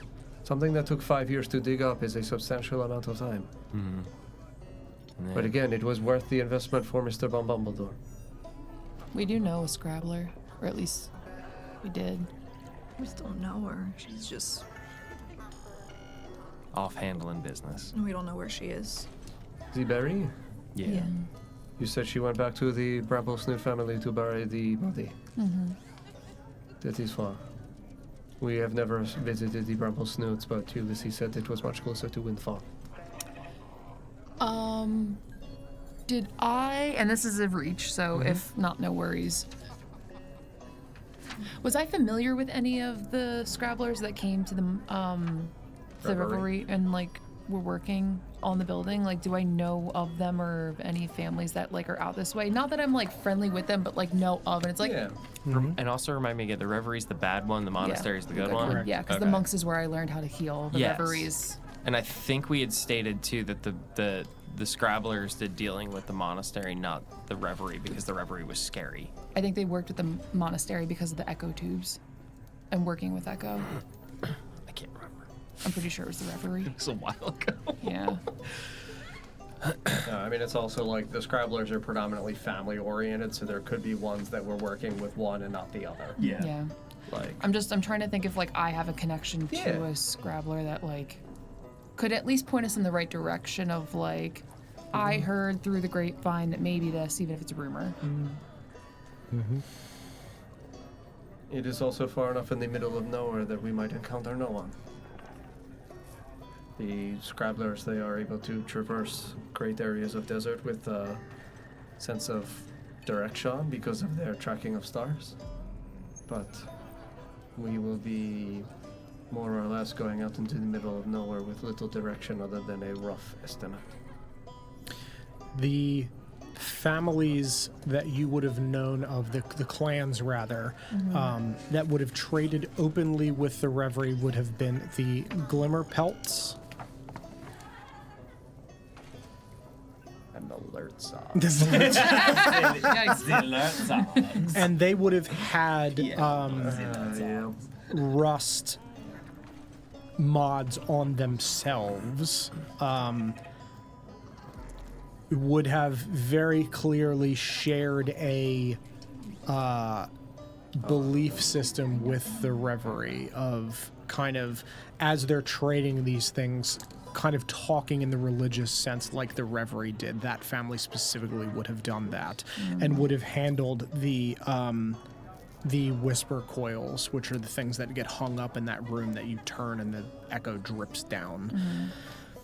The other family would have been the Thorn Burrs. Sogs. Bordered socks. Thorn Burrs. The Thorn Burrs. They also would have traded openly with the Reverie. But it only would have been scrap parts and salvage. They would not have handled whisper coils. They refused. You said scrap parts and what else? Salvage. They would not have handled whisper coils. They would have refused to do that. What do you know, that huge document of Scrabbler lore that I wrote for Savannah after drinking a lot of caffeine has come in handy for Andy. As we're in this room, Yes. I would like to search about in the various places that turnover service probably wouldn't touch. Predominantly looking for To you, but it's called Ulysses Dash for Genevieve. anything that I would attach to a doppelganger or a changeling as evidence of their being there. Seeing as though I did used to do that. Sure. Best as I can. Yeah. Make an investigation check for me for anyone that is looking in the secret. No, in that doc, tip they don't have spots any around the references to the stairs. What's up? Anybody that is looking under things and Nat 20. at things in the room. Dirty 21. You had a nat 20, Joel? Okay. The two of you, as Dawn and Genevieve are talking, and you're mentioning the things about the Scrabblers, you are looking under things, in drawers, under drawers, that type of thing. You move the mattress out of the way and flip up the bed frame. And in a small little hollow in the bottom of one of the feet of the bed frame, as somebody that has dealt with syndicates and kind of tracked aspects of them, you'd know to look for like small little hidey holes in rooms. In a small little hole is a thin, tiny little scroll of paper. You'd, with Andy's hand extending two small pieces of wire, just grip this thin piece of paper and gingerly pull it out. as it was buried far too deep in to be able to get it out otherwise. You said we both noticed this? Yes. Into everybody's head, I just say, stop talking. There's wires in the bed. Sorry, No. not a wire. You're using wires to okay. grab.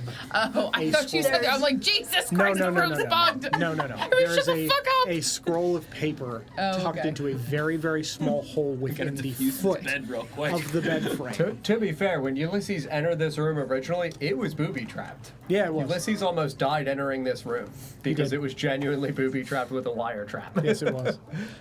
You reach in and pull out a very, very, very thin scroll of paper. You basically extend mistake. tweezers out of your Yeah, fingers. use Correct. tweezer Yeah. fingers. Everybody shut up. Everybody shut up. So, do I cut the white paper or the white paper? Just grab a paper that says 3, 2, 1.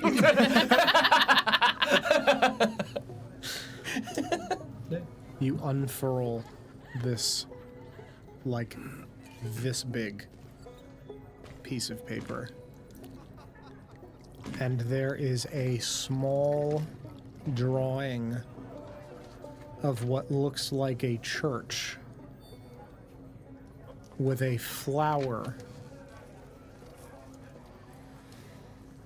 in the base where the door would be. And written in a coded language that Genevieve knows. The sanctuary of the second dawn. Cool. And we will end there. What does it mean? He said the name of the title. I actually altered the title because we didn't end up doing that, so I moved it back to the other one. That's going to be next time. Bang! We've done it. So then what's this one called? Forgotten Frequencies. All right. Because that's more fitting for what we've done here today. Just basically caught up on what we all did here. Friends, thank you very much for watching this evening. We hope you enjoyed the episode. If you're new here, make sure you follow so you can find us again, because the sands of time simply do not flow like that. We appreciate you being here today. You can check out our website, NotGreatRPG.com, for links to our podcasts, which are currently in flux at the moment because we're migrating two podcasts into one. So please be patient with us on that. Links to YouTube. We've got links to all of our other socials where we post shorts on TikTok, Instagram, Facebook, all that fun stuff. As well as recaps of the episodes and other fun things, so you can see where we are in the current campaigns, as well as kind of a Shirtless, not historical shirtless. record. Potentially shirtless pictures of Damon. We'll never know.